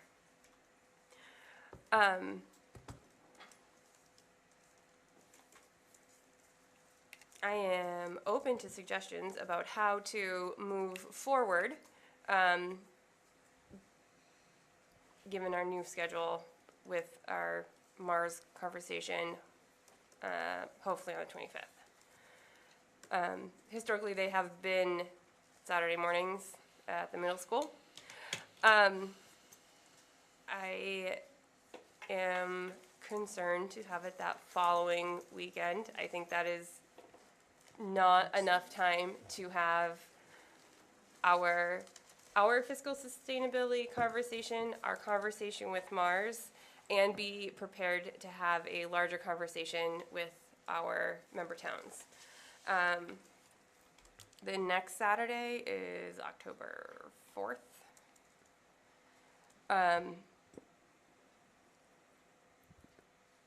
Will, Dr. Z, at that point, will we have, I know the portrait of a graduate also has some budgetary feedback for us or suggestions. Will we be able to have that information, conversation, suggestions? Yes, but I will not be available on October 4th. You are not available. So, you are a key player. So I'm friend. just stating that Yep. directly ahead of time. Yeah, no, that is, the 11th is the following weekend. It's still Indigenous Peoples Weekend. Oh. That Monday is Indigenous People Day, the 13th. Okay. I apologize. My school committee calendar just says school committee things on it. It doesn't have, Holidays. holidays, yeah. Deb? Speaking of holidays, I think there was a September religious observation that was not scheduled around for this last time. I remember interim superintendent Slaughter mentioning that. So just, again, I'm off the internet, but just, there's, I don't know, Rosh Hashanah, Yom Kippur. October Rosh Hashanah is on I think the 2 weeks from now. 23rd and 25th. 21st, 22nd, Bridget. 22nd. Bridget? So last year we had it early at the request of the towns, but it's unusual for us to have it in September. What's the usual start that we have it? Is it late October? December? Or is it December? I think it was like December. So, I mean, I'm just saying, like, I don't feel like we should feel really pressured to have it super early, especially we get more numbers later, is my understanding. And it seems like we still have some building work to do before we all get together. I could be misunderstanding. No, You know, like I but- said, I am yeah. open to suggestions. So I don't know, I'm saying like mid-November is an idea. Okay. Sarah? Dr. Z? Oh, go ahead, sorry. I wonder, I'm reluctant to schedule a meeting just unless we know exactly what we want to accomplish at it. And maybe that will come out of the meeting on the 25th, hopefully on the 25th. Like, what are the, I don't know, the Next points. steps? What are the next steps Okay. then? And just wait. And Yom Kippur is October 2nd, and Rosh Hashanah must be, I'm sorry, 1st to 2nd, and then Rosh Hashanah is a week or 10 days later. I think. Rosh Hashanah is the 21st, 22nd. 22nd to the 22nd. 24th of September. Oh, okay, had them backwards. Okay. There's a third big one. Well, I don't know. no. And again, this is a suggestion, is that, I think being new last year coming in, having the earlier September meeting actually started to drum up a lot of the conversations for the towns so that they were able to kind of, and that was my first one, they were able to kind of start thinking about what options there were, where we are with funding. But it also, that's the positive. There was also no matter how much we said, it's very early, the data is new, the planning is new, everyone got stuck in their brain around, this is what we're expecting. I also would like to say November, if we have to ask, which we're moving further away, but if we have to ask shift, like in their planning, November would be kind of late. So if we could look at October to begin the discussion. I think for me, if we could find a way to organize the 25th in a way where the towns have an opportunity to possibly ask questions ahead of time, kind of like how the committee is doing, like they generate their questions and probably have one person. I guess my fear would be having too many individuals wanting to ask questions and the same questions be asked, and the meeting extending a little bit longer than we could, kind of overwhelming Mars. But if we could find a way to maybe make that an initial 4 towns meeting, no? Okay, Yep. just a suggestion. All right. Tim? Just to clarify on that, I think it's good that we're gonna get into the practice of communicating questions in advance. On the flip side of that, we can't really constrain deliberation to the questions asked in advance. So there has to be an allowance for new questions to come up in deliberation. I think that's an open meeting law. I don't think there was any Well, this is based Attempt on what to- Tracy, oh, okay, then I to- apologize. eliminate questions. Okay, I just at- wanted to at make the sure meeting. that we weren't boxing in Absolutely not. deliberation based Nope. on questions received in advance. Anna? So, from last year, as Dr. Z said, there were a lot of expectations that were set from the very first meeting that I really want to try not to do this year. I would like to present a full level services budget to them without stating if we only ask for 4%, or if we only ask for 3%, or if we ask for 6%. I think this is just say, this is what it takes to create a level services budget, and then just leave it at that. And then the other thing that I wanted to bring up is that there's a lot of wiggling that happens with the budget after it's approved. And my understanding is that even this coming year, this fiscal year '26, we had a budget. It was stated that we would lose X FTEs in this area and and there. It would be really helpful to get an understanding of what actually happened with that budget. How many FTEs did we actually lose? How many people retired? How many people left? How many people are we looking to hire and have filled positions for? So, like, did we actually lose positions in certain areas, or did we find a way to keep them? And so I just like getting a better sense of what actually happened to this year's budget in order to think about next year's budget and, how much, if we say that we're gonna lose 12 FTEs, but in the end of the day, we only lose 8, then that's still good information to have an understanding of. And so it'd be helpful to have that information before we start making budget projections and sort of understanding about what we're asking for the towns. Can I ask a clarifying question? So you're saying prior to a Four Towns meeting where we are having a conversation about a future budget, to know what our actuals were for our just wrapped up budget. Okay. I mean, so what we're starting this year with, because the budget we just passed is now in effect. Right. So how many, Well, yeah. Yeah, I just was making sure I was understanding what you were asking for. Basically. Bridget? That I would just plus one what Anna said. One thing that seems to happen is that we're like, people come out and they're like, we're gonna lose this, we're gonna lose that. The school committee bases what we do or don't do based off the things we want to prevent losing.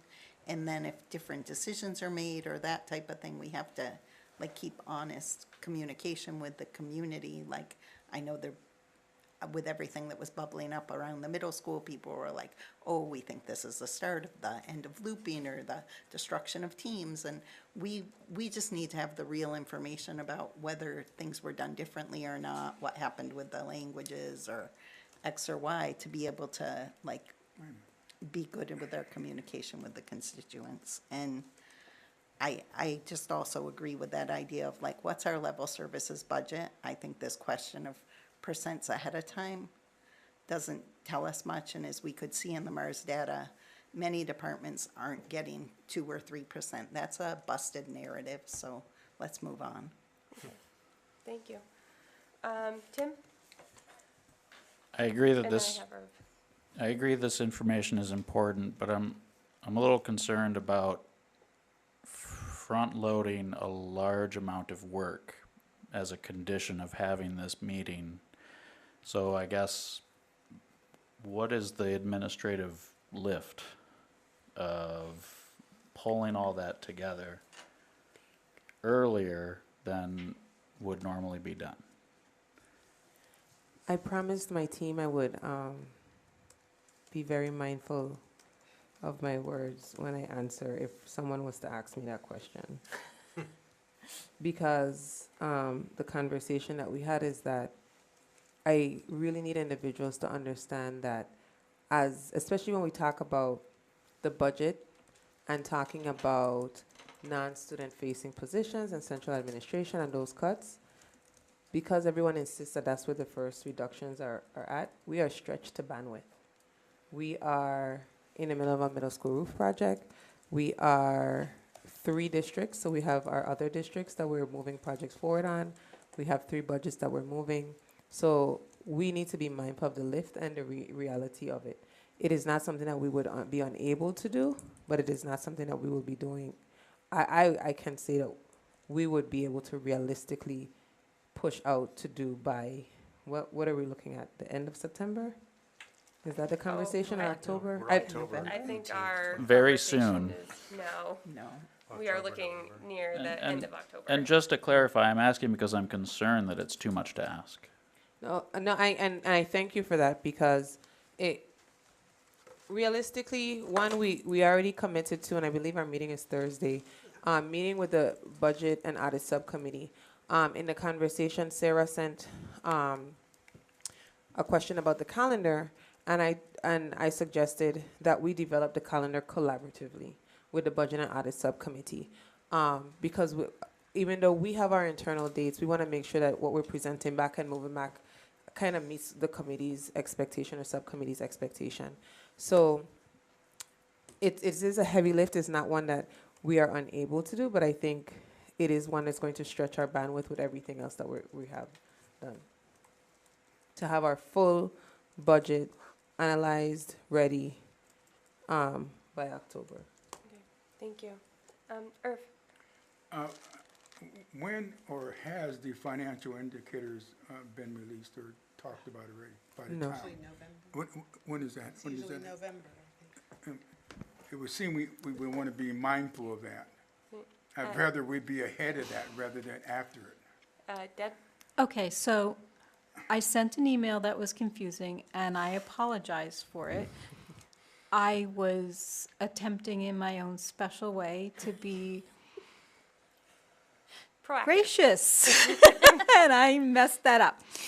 It has been on the Amherst Town Council calendar for November 3rd, since that calendar was created. There was no invitation. What? They haven't noticed. You're talking about the hasn't- financial The indicators. financial indicators meeting, and it historically has included all members of the the Amherst School Committee, the Regional School Committee, the Town Council, the Jones Library trustees. I think that's everyone. And it has been worked into the Amherst Town Council's budgeting schedule. So I would be extremely surprised if they deviated from it to any other day, but there has been no official posting or invitation. Thank you, Deb. Sorry. All good. Go ahead, Dr. Z. So if we're looking at October, our last date was October 18th. Right now I have availability on October 18th. Did you say you do or do I not? do. You do. I was just Yeah, saying, Blaine? October 18th is the sweetest day, and it's National Chocolate Cupcake Day. So maybe we could. So William will be Back bringing. on that? Chocolate cupcakes for breakfast. All right. Maybe everyone will be sweet when they come. Go ahead. Sorry, are we now suggesting October 18th for the Four Towns meeting? Yes. I believe so. Okay, I have an Amherst Media retreat that day, which it's just me, of course, but I am the Amherst School Committee rep on the Amherst Media Board. I was hoping for October 25th if we were going to do October, but again, it's just me, so. Sarah? Perhaps on Thursday, that can be part of what the calendar discussion we're having, the Four Towns. The Budget and Audit budget. Subcommittee, why don't we just take this up then? So- Take, It is a Jewish holiday that day, The 25th? the 25th. 3. I Okay. don't know how, I don't know. So, yes, I think we should fold that into our conversation. I will say, historically, the more notice we can give for those meetings, the better attended and received they are. And I think it's fine to have the conversation to tentatively hold that date for now. And if at the Budget and Audit Subcommittee, we have a conversation that shows that that date will be no good for whatever reason, then we can come back and update that. And you're talking about the 25th? Yes. Is that in the morning, so Jennifer can have a double header? No, the Oh, 18th is the 18th. retreat. Sorry, okay. For me, starts at 10. The 25th, I'm open. Yeah. All right. Deb? I'm out of town on the 25th. Yeah. Not just putting it out there. just You're saying. back or you're out? I'm out of town that Okay. entire weekend, my 40th high school reunion, so yes, I'm that old. My first one too. So then we go back to Bridget's suggestion of November 1st, which is a Saturday. It's the day after Halloween. I am available. Jen is available. Deb. I'm taking over Sarah Bress's meeting quickly. Sarah, are you available on the 1st? This is November 1st. Yes. We're checking calendars, everyone. Yes, sure. All right, Anna. All right, Bridget, Irv, on the 1st? Of November? Yes. Okay, Tim? I believe I'm not available because my, there'll be a very important performance of Charlie and the Chocolate Factory at the Eric Carle Museum. My child is playing narrator number 4. At 9 a.m.? It's in the morning, yeah. I tried. Okay. We will, Pick something. all right. Go ahead. Can I just pop in, the other advantage to November 1st is then when we come to the November 3rd meeting, all the budget stuff is fresh in our heads. We've just worked on it. We've started that conversation with our towns.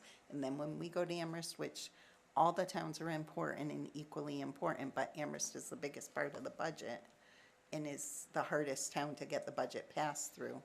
We're like working with some momentum and some recent and actual facts. So I mean, I want to go to Charlie and the Chocolate Factory too, though. So I don't want to lose any member, but I think every day we pick, we're going to lose some member. True. Okay. All right. Let's tentatively schedule for November 1st at 9 a.m. at the middle school. And 11, 1. Yes. Go ahead. Could we try for the afternoon? So that, we're not we're not knowingly excluding one member? I mean, That would be appreciated. Okay. What time's the play? What time is the? TBD. I believe it's 11 to 1. oh, We'll probably be done. We usually start at 9. So if we, 9 to 10:30?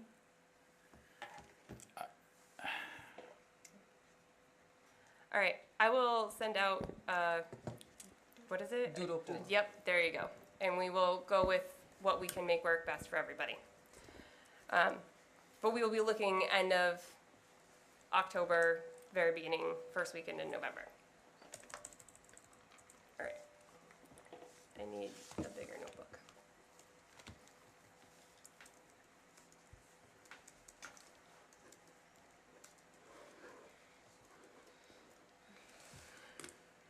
Okay, great. Joint Superintendent Evaluation Subcommittee. So this came back to the Pelham Subcommittee. Nope, not subcommittee, Pelham School Committee.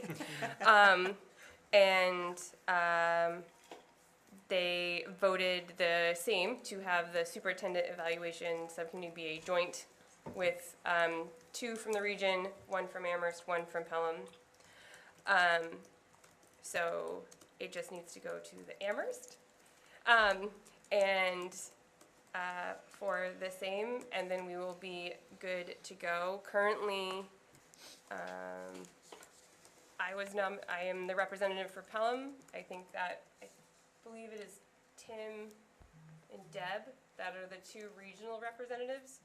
So we can keep that as such for now, and then assuming Amherst approves the same, we will just need an Amherst representative, and then we can get that subcommittee going. Okay. Is there any discussion, follow-up questions? Perfect. All right. So meeting start time. So there has been conversation starting at the end of last year and continuing forward about what time to meet. Last year, Pelham met at 5. 5. At 5, which was great. It worked great for Pelham. There has been, feedback in all sorts of directions about what works best for everyone. Between the members of the school committee and the members of our district support team, that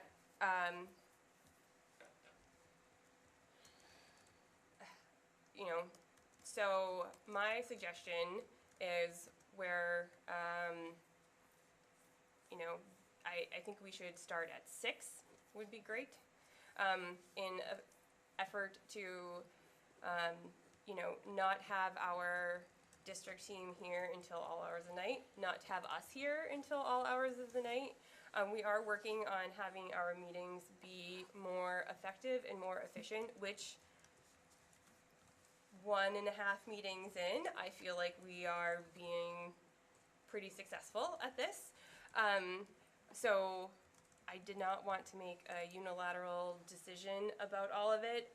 So I am open to feedback, but I am afraid it will be also like the picking of the date for a Four Towns meeting at which there's some reason something doesn't work for everybody.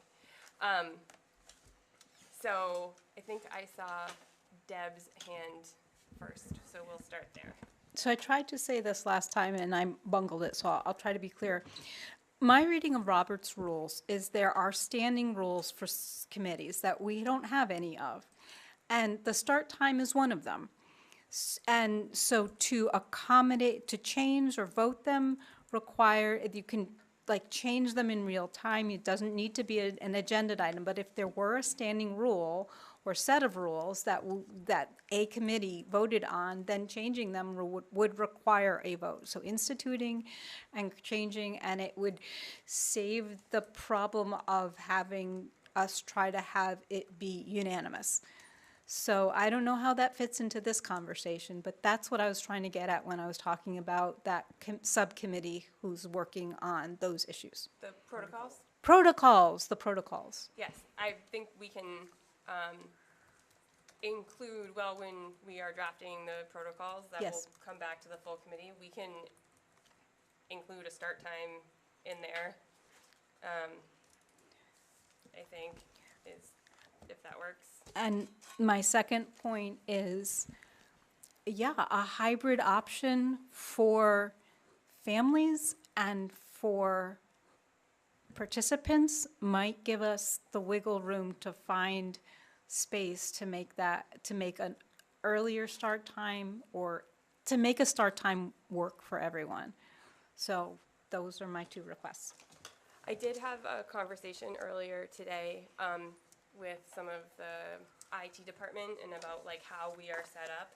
And currently, the way we are set up, we can have our meeting participants be remote, be hybrid, right? But we are not set up in a way that would allow non-participants to watch through a Google Meet, but we do have Amherst Media that is showing the meetings. So that is how our non-participant remote access happens. Yep, follow up? So could there be any way of having just the public comment segment allow the public to call in? I mean, it's just that part of it that's really stressing some folks out. I mean, we do already have the ability to email and to leave a phone message. Right. So, Yes, we do. Dr. Z? As one of the individuals who brought the start time conversation up, I want to acknowledge Deb. We have the Zoom account, and so Megan and I are tomorrow going to look into that webinar feature, to the same feature that the Amherst Town Council uses, which allows individuals to be the panelists to speak versus the participants. And if we can get that upgrade to our account, then we can kind of extend it, because I also know that works better for Amherst Media than Google Meet. So we'll see what we can do and share. The second part of the conversation is I would like, and I do want to acknowledge that the last 2 meetings, a meeting and a half in, we have been moving time. I think we're doing a lot better. So I would like to say that. And I would ditto 6 o'clock as a compromise, even though I'm not voting. So I just want to put that out there. Jennifer? Well, I just want to say that the topic of having the public able to join remotely is not what we're talking about. We're talking about earlier start times, which I realized was both were mentioned in the voicemail we received, but the specific agenda topic is earlier start times. My understanding is that Dr. Z and staff have requested a 5:30 start time so that our meetings don't end so late and so that they don't have to be getting home late, be going to the parking lot when it's dark, leaving the building when it's dark, like for all those reasons. So my understanding is that late end times is the problem, and that one suggestion to solve that is earlier start times. But like, we could start earlier and still end super late if we aren't, if we don't like monitor ourselves, and if we allow, or if our, we all have a lot to say, and we're a big committee. So my thinking is that there are ways to make sure that our meetings don't last so long and end by 9:30 the latest, end by 9, even with a 6:30 start time. I think that the solution of not having meetings end so late doesn't have to be we have to start earlier, because I work till 5. I like to be home eating dinner at by 5:30, which I can't always do, so that I can like have a half hour for dinner and then get in my car and come here and be here by 6:15. So if we were to meet at 6, this is just going to be harder for me. I'll have to either leave work earlier or not eat dinner, or just the 6:30 start time works. And we heard our input from CPAC today that also works for other working parents. And yeah, an early, like a 6 o'clock start time, I don't know, it's only a half hour difference, but it's tough. And I hear what Dr. Z and staff are saying about not wanting to be here so late, and I don't want to be here that late either, but I think there are solutions that we could try implementing other than changing the start time. And also, it's not just me, I'm sure. When we change our start times, I don't always clock that we are starting at a different time. And I think I'm not the only committee member who has not clocked that we're starting at a different time, and it just confuses things. The community is already used to us starting at 6:30. Yes, people need to read the board docs and read their calendars and all that stuff, but I think making a change is not making a change with, like, as I said, I think there's better and other ways to make sure we don't end so late. And changing the start time now would have to be for a really good reason, and I feel like there are other ways to accomplish what we want to accomplish. William? I was just going to say, I'm for an earlier time. And with the Pelham one starting at 5 o'clock, it was nice that we could have our meeting and be done and then be home for dinner with their family. So I don't think all families don't eat at 5 or 5:30. Our family eats on the later side. But these nights, when we start at 6:30, a lot of times when I get home, people are asleep. And if we did start earlier, then, like as in Pelham has worked out to where I'm home for dinner already after our meeting, which has been nice. So I would be for a 5 o'clock start time. I know that's not feasible for everyone, but that would be my opinion. Sarah? Well, I'm not sure we could even have the room at 4 or 5 o'clock, but that aside, I agree with Jennifer that if you want to limit how late the meetings go, don't let them go late. Starting earlier doesn't necessarily fix that. So I think I would propose to Dr. Z that give us a couple more months, see how we do, see if we're getting out at a reasonable time. I suppose another approach would be to say the superintendent and her team aren't going to stay past 9, and if we have business that we need to discuss with her or her staff, we got to get that done first and do it in a timely fashion. I do think anything earlier than 6 is just really hard on both many of the members and on the community, much as I sympathize with Dr. Z and the staff for all the very long days. I have Tim and then Dr. Z. And Tim. And Bridget. Thank you. So I looked through all the minutes since mid-June. We don't have minutes ready yet from before then, but so I looked at all the minutes that we've had from mid-June to the last time we met, and we met for almost 24 hours over the summer. And it's not because, part of it is because we need to figure out how to do better with our meeting times, but a lot of it was also stuff that needed to happen, a lot of it at the last minute, with the promise of creating even more work for us if we didn't stay in meetings until 9, 10, or 11 p.m. So I don't think the suggestion that Dr. Z can just like pack up and go at 9 p.m. in these circumstances is really realistic. Because it's going to create more work for her and her team, and that is something that she's working very hard to mitigate. I think that we're going to continue to face that problem, so I think that we, A, need to work on more efficient meetings. I think that, B, what we should do in the meantime is start earlier to meet Dr. Z and her team where they are in reality. I also want to push back on the idea that working parents all live according to the same schedule, because I'm a working parent, and like William and his family, we eat on the later end of things. I think 5:30 would be a good time. We could try it for a couple of months and then see how we're doing with the meeting efficiency side of things. Dr. Z? So, I want to start off and acknowledge hearing the concerns as well as hearing the communication. And I want to also say that having received feedback, not just from the committee, but also from staff about time management, accessibility to Dr. Z, those types of things, the number of meetings and requirements, being able to be successful and meeting the needs of the district is the priority to me as the superintendent, but also being present to answer those questions, being present to give that information and feedback.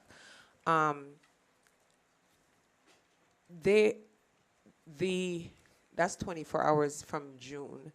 Prior to it took a lot. The meetings were in depth, they were long. We're moving differently. We had a great retreat. We talked about an update to protocols and prototypes. And my feedback is that when I do the math for my team, we don't go home. I scarf down a Subway sandwich in the back of the room at 5 o'clock. That's our dinner. And we come straight into school committee meetings, and we process through, we move through, and then the next day, no matter how much someone may suggest, you address, Dr. Z, don't start your day before 8 o'clock or 9 o'clock. There's some meetings I just can't adjust or not be to. I need to be present at that time. And so for me, I completely understand that as school committee members, you and the community have set these expectations or have this understanding of the meeting time. I also know that beyond myself, for my staff and supports that come in, for example, Megan is here in the morning with me at 8:30, and she's here till whatever time this meeting ends. And she drives her hour, Seth drives his hour, and tomorrow morning they're going to be right back in that office at 8:30. We're going to be moving, we're up answering emails. We know what we signed up for, but we also know, and I promise them, that the grace and understanding is not often extended to us in that regard. And I have to put forth that this committee has often talked to me about work-life balance, making sure your health, you're this and you're this, but at the same time, I am saying that there would have to be accommodations, especially for the staff members and individuals, to be productive, to come in and do the work that is required to move. This is a regional meeting, the region forward. Next week we have an Amherst meeting, the Amherst committee forward. Pelham. So I say that, all of that to say that we are going to continue to do our work. we may need to put accommodations in place so that we can be successful. Making the changes or moving or growing and pushing districts forward require a level of commitment, a level of dedication, and I have not half-stepped in my career. I will not start, but I also know that we are human beings, and so we will have to put things in place to make sure that we can still be successful and serve our students tomorrow. So regardless of what time you start, we will make the accommodations, and I'm also aware that I am not the professional that's going to pick up my bag at 9 o'clock and step out of the room. So we will make it work, but we will have to put some accommodations in place based on what it is. Thank you. Deb? So obviously, we just went through the whole process of the four-town meeting and didn't come up with anything that works for everyone. That said, I want to say, well, two things. I almost didn't run. I actually told most people I wasn't going to, and it was because of June. My kid does a sport. I didn't see her. There were so many long meetings that were important meetings that I got home at 10:30 at night, and there are other people my kid can talk to, but this is a relationship that I prioritize over this one. And because of that conflict, it's her senior year, I just wasn't going to do it. I want to go to her games. I want to be there. I want to hear her get home from school and get home from practice, which ends at 5:45, and download her day. Today it was, hey, dinner, DoorDash, and I don't mind that part of it. I mind missing the conversation. So as a personal, elected, mostly uncompensated individual who is willing to give myself and my talents, skills, dedication to the district, I was not willing to do that. However, I changed my mind. It seemed like very few people were stepping forward to run for this office. Up until 2 weeks ago in the Amherst, for people who've pulled nomination papers, we had 3 people running that looked for sure. I mean, there's lots of rumors circulating, but I knew it was 3 of us who are incumbents. And I wanted to bring my experience and my 2 years of historic knowledge, and I'm willing to do that. But I feel like technology should give us some space to make this work. I said this in an email to Dr. Z. I don't see why you can't Zoom in. I don't see what your and Megan's physical presence in this room, how that is more important than work-life balance and balancing things for the community. So I just want to say, I think it's great that to have you there. I think Sarah Best runs the meeting well in terms of being able to loop in people and let them know that she hears them, and write down on the list. And I think there's a solution that should work better for everyone. Is it going to be perfect? No, but I barely get here at 6:30.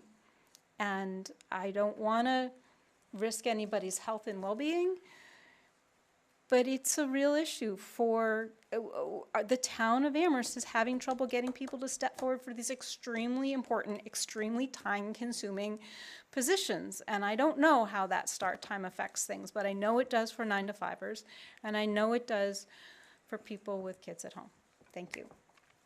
Bridget? Well, I think, let me start with the personal, and then I'll move to what I've heard from the community. So personally, I'm glad we're having this discussion tonight, because I think you've seen it this last month, where we've had the meetings at the different time. It's too frazzling for me, and I can't, I haven't eaten since noon. That's okay for me, but there's other people in my family it's not okay for. They need a meal before the day goes forward. So, you know, we don't have to turn papers until the end of the week, so we'll see what happens. The thing for me is my schedule's a little bit like Jen's, but even later. I usually leave at 5:15. My car's a 15-minute walk away, so I get home at 5:45. Mondays I make chili. We get to eat, and I make it back for 6:30. And it's just like scramble like that. And then some days I teach later, and I can't do it at 6. I like doing it. You know, collected 79 signatures on the weekend to continue doing it, but personally, it's really hard. One thing I will say is for 20 years, we've had the meeting in Amherst at 6:30.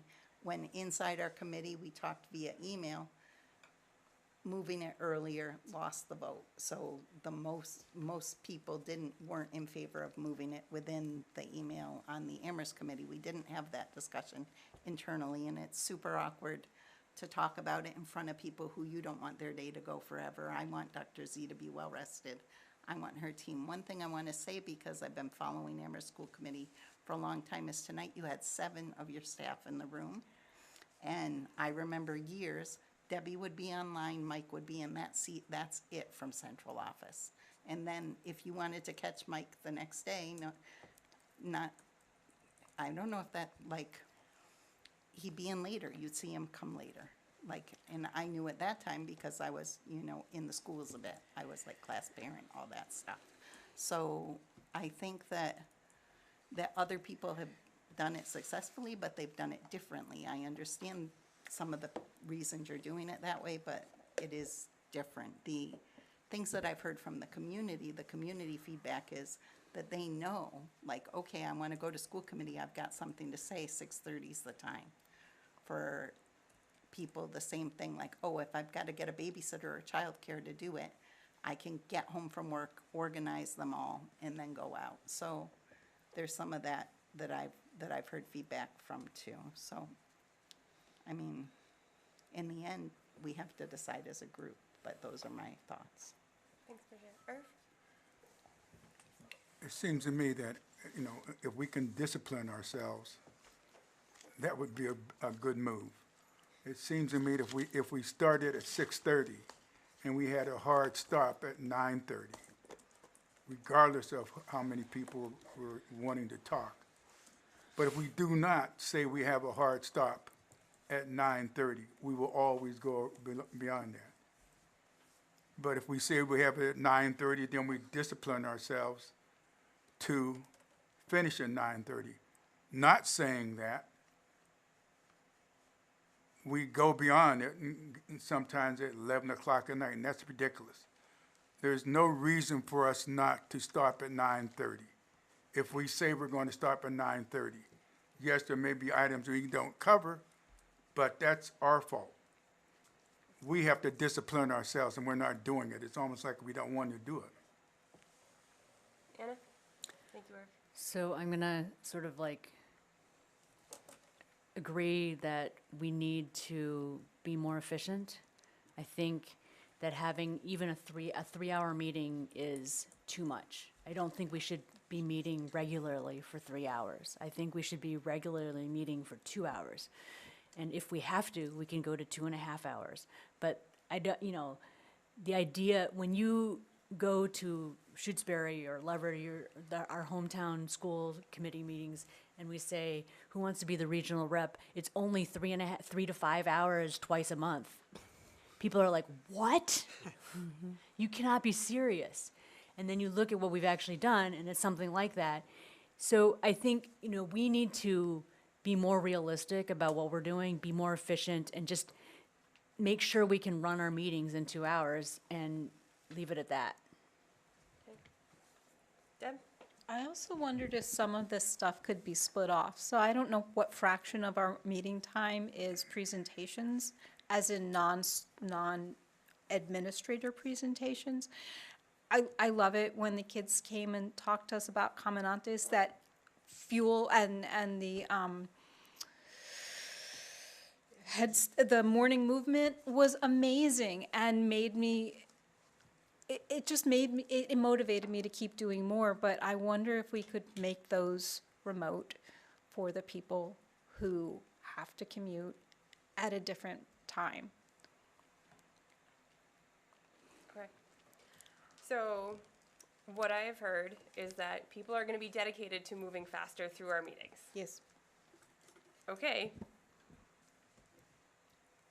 Oh, I thought your hand was up. Sorry. I'm processing.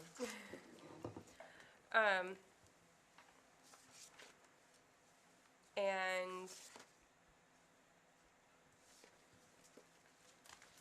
all right. So I feel like looking at my notes, it's fairly split or non-committal whether we are earlier or sticking to 6:30. There sounds like there is a push to use more technology and be more hybrid for members.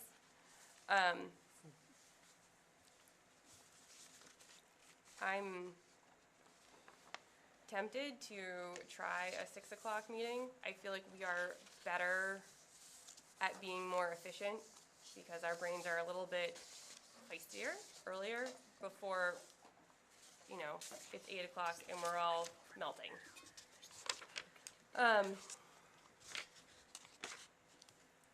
So, let's see. I think originally it had been, yep, go ahead, Sarah. I believe we have a policy, Tillman knew it inside now. Our meetings are 2.5 hours. They're not 3 BEA. hours. I'm sorry? Policy BEA, committee business will be conducted. Dr. Z knows that. 2.5 hours, all right? And we have to vote. So 2.5 hours and stop voting yes. I mean, I would encourage the chair to feel free to curtail discussion. And, you know, I keep raising my hand. Well, sorry, I've spoken twice or once, and you can say that's enough, and we need to move on. Okay. But Jennifer and then William. So, Sarah Beth, I hear you leaning towards wanting to start at 6, and I think that's your prerogative as chair. I want to say, as the Amherst chair, I'm going to push to continue starting our meetings at 6:30. It's one of the things I'm going to talk to Dr. Z about tomorrow. You know, Amherst School Committee, Pelham School Committee, and the elementary school committees, we have much shorter agendas. It's easier for us to finish quicker. I'm proud of you and Pelham that you can start at 5 and you're probably done by 6, but that just wouldn't happen for the region. So all this is to say, to have the region start at a different time as Amherst is going to be super confusing for the public. So I guess my ask, or my suggestion, and take it or leave it, is to stick at 6:30 for now, see how it goes, and we will reevaluate in a month. And Amherst can do the same. That's just my suggestion to you. Thank you. Okay. William? I was just going to say, I think historically our meetings run until 10:30 or 11 when we have executive sessions. So I don't know if the 3.5 hour thing applies to executive sessions or not. 2.5, sorry. 2.5. Maybe could we, if we had an executive session, could we start at 5 or 5:30? Push those And earlier? do the executive sessions before our meetings? I don't know, just a thought. I mean, I can miss an executive session. I've had enough. I mean, that's fine for the public, because they don't attend executive session, but it isn't any easier for committee members. But perhaps, I don't know, they could be on a different day even, and it's just remote. Okay. I just want to reflect that we've spent about 30 minutes Bless talking you. about how much time we spend in meetings. Yes. And however, this has been a conversation that has happened in parts and pieces, and I wanted the committee to have it together, because if our goal is to be more effective, then we need to be able to work together about it. And this is the first conversation we've had where it has been very clear that everybody is dedicated to being more efficient and being willing to have once or twice to speak and not going around and around 100 times about everything. So while we might not be moving our start time we have made a commitment together tonight to be more efficient and effective in our communications and in our meetings times. So, all right, we will stick with 6:30. We will have once or twice to speak when we go through, and we will be, or not to curtail people having comments, but to be effective and efficient in our meetings. Okay? All right. So, our next up is our consent agenda. I move to approve the consent agenda as attached? I don't, Second. No, Right. you need to, go ahead. point of order, you need Yes. to ask if any individual wants anything removed from the consent agenda. Oh. And if they do, then we remove it, and then you do the consent agenda, and there's no vote on it. If any person wants it, and then it's just off. Perfect. Thank you, Deb. You're welcome. Okay. The consent agenda is attached. It includes meeting minutes from 8/26 and warrants from June, July, and August. Is there anything anyone would like removed?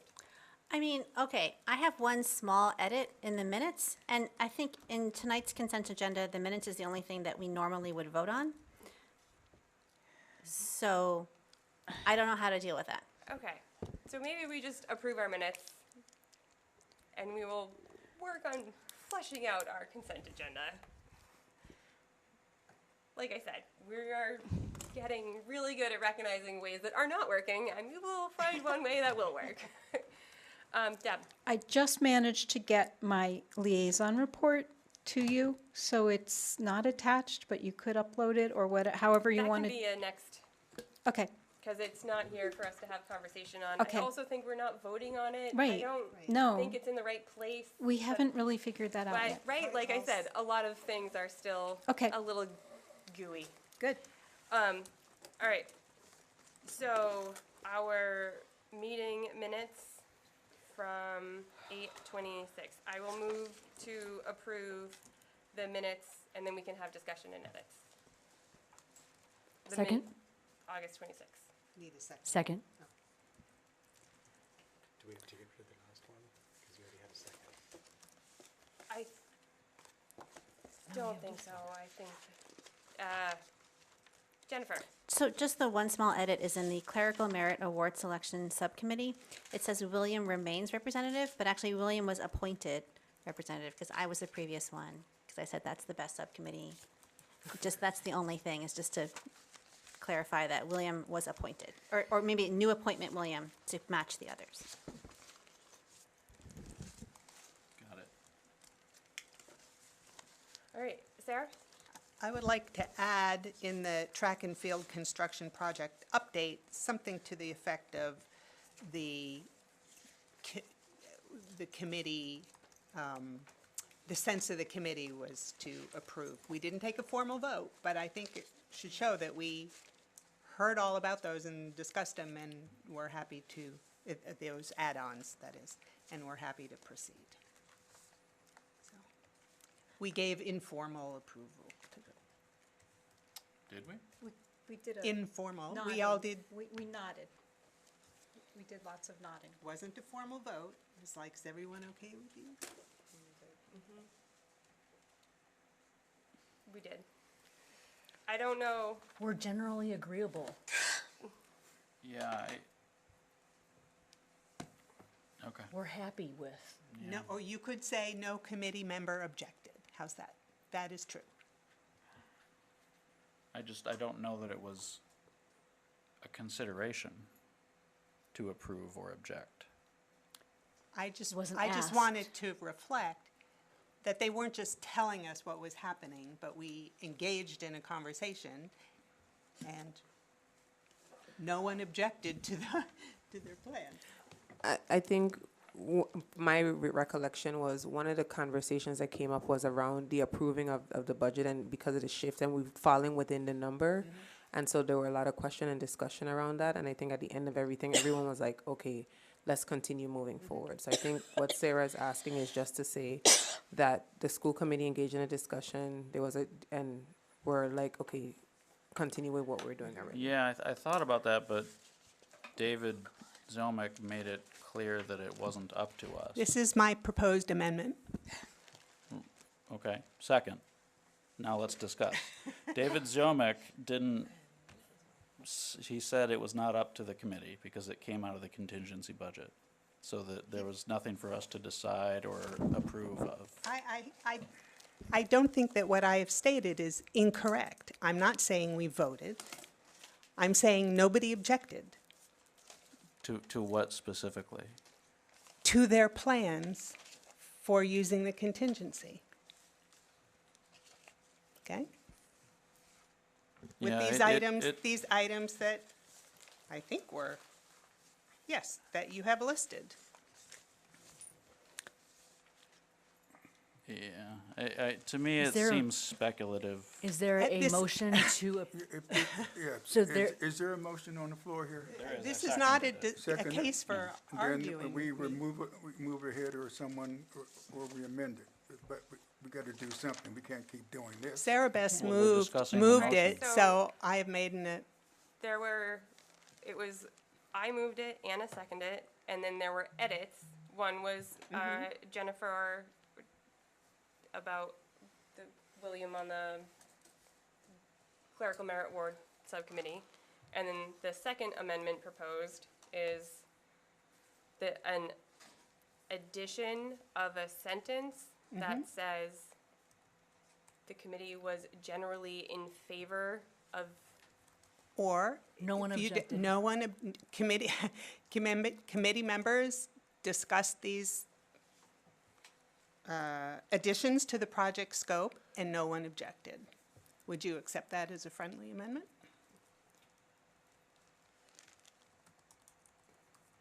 Okay. So now we can vote on. Are we having discussion? That's to you, Sarah Beth. Would you accept that as a friendly amendment? Because it's your motion. Oh, that, where, where do you want this sentence included? May I make a How suggestion? about at the very end of right before adjustment of agenda? The last sentence in this whole discussion.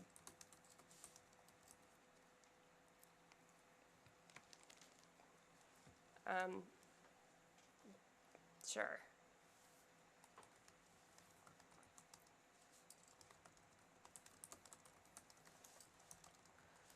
Okay.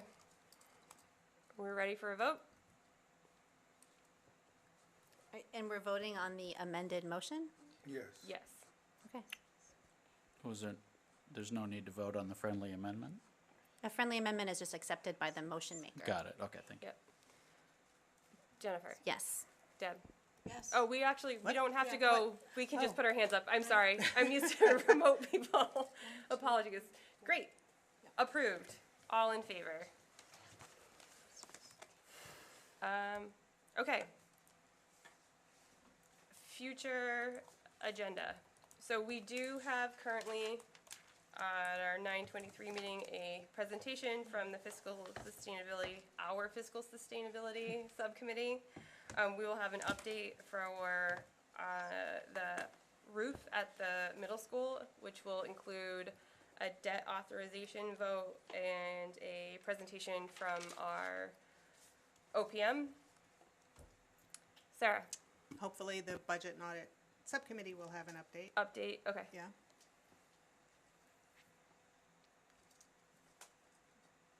William? I was going to say status of school councils for the high school and middle school. School improvement plans for 25-26 for the middle school and high school. The staff handbook, student handbook. BRIM update procedures and data. Yep.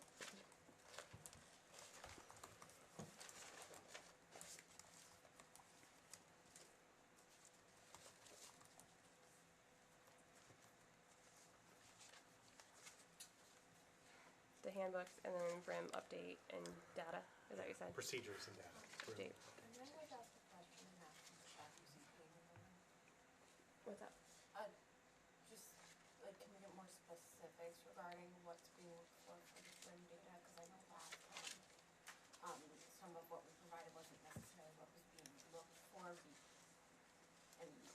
So how it's being proceduralized? The bullying policy, Okay. like how it's being Okay. proceduralized? I think it was in Yep. her update, so Okay. it's coming on the 15th, but Okay. we may want to have that conversation. Okay, thank you. And then the data would be how many BRIM reports have been turned in, the status if they're open or closed, and if there were bullying found or harassment found. We had asked last year for harassment to be teased out, and that never really was, so. Thank you. Okay. There were hands that happened, no, it's fine. Yep, Bridget? Plus one on William. I know last year we said handbooks we had to vote on every spring before they were published, and somehow we missed it again. They weren't ready, yeah. And then the other one I have is, we are gonna sign a contract with Amherst, so I'm taking my Amherst hat off, putting my regional hat on. What is a region are we gonna be looking for when we give up part of our middle school building to sixth graders if we go ahead and do that?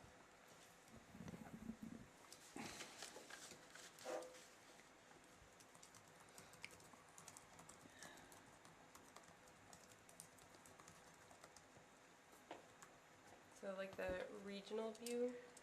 Yeah. Okay. I just want to make sure I'm understanding correctly. Deb?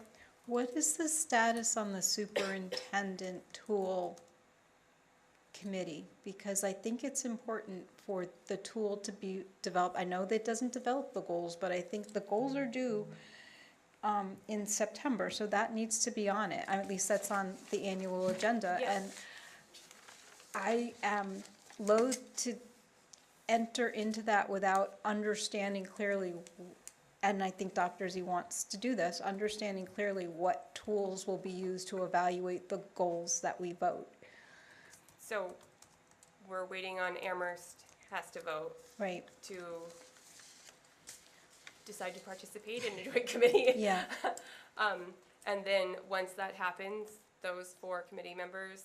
We have 3, so we have to revote as a region.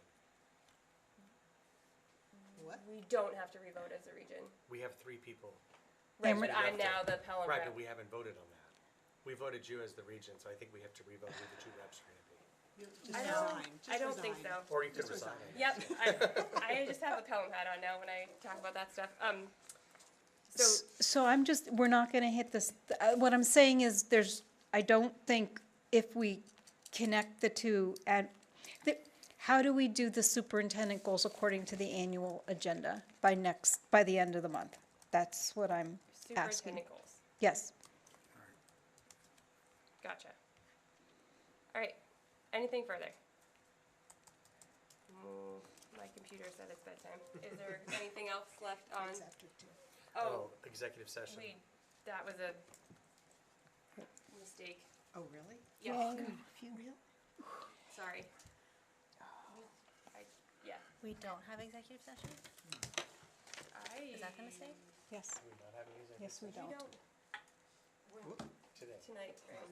Yeah, no, that was a posting error. I apologize. Good news. Good to do I with that, apologize. yeah. No. So, I move to adjourn. yeah, Second. oh, I think There was a lot of Anna, seconds that Anna, happened I over think here. Anna was out ahead of that. who's taking it? Anna? Yeah. 8:27.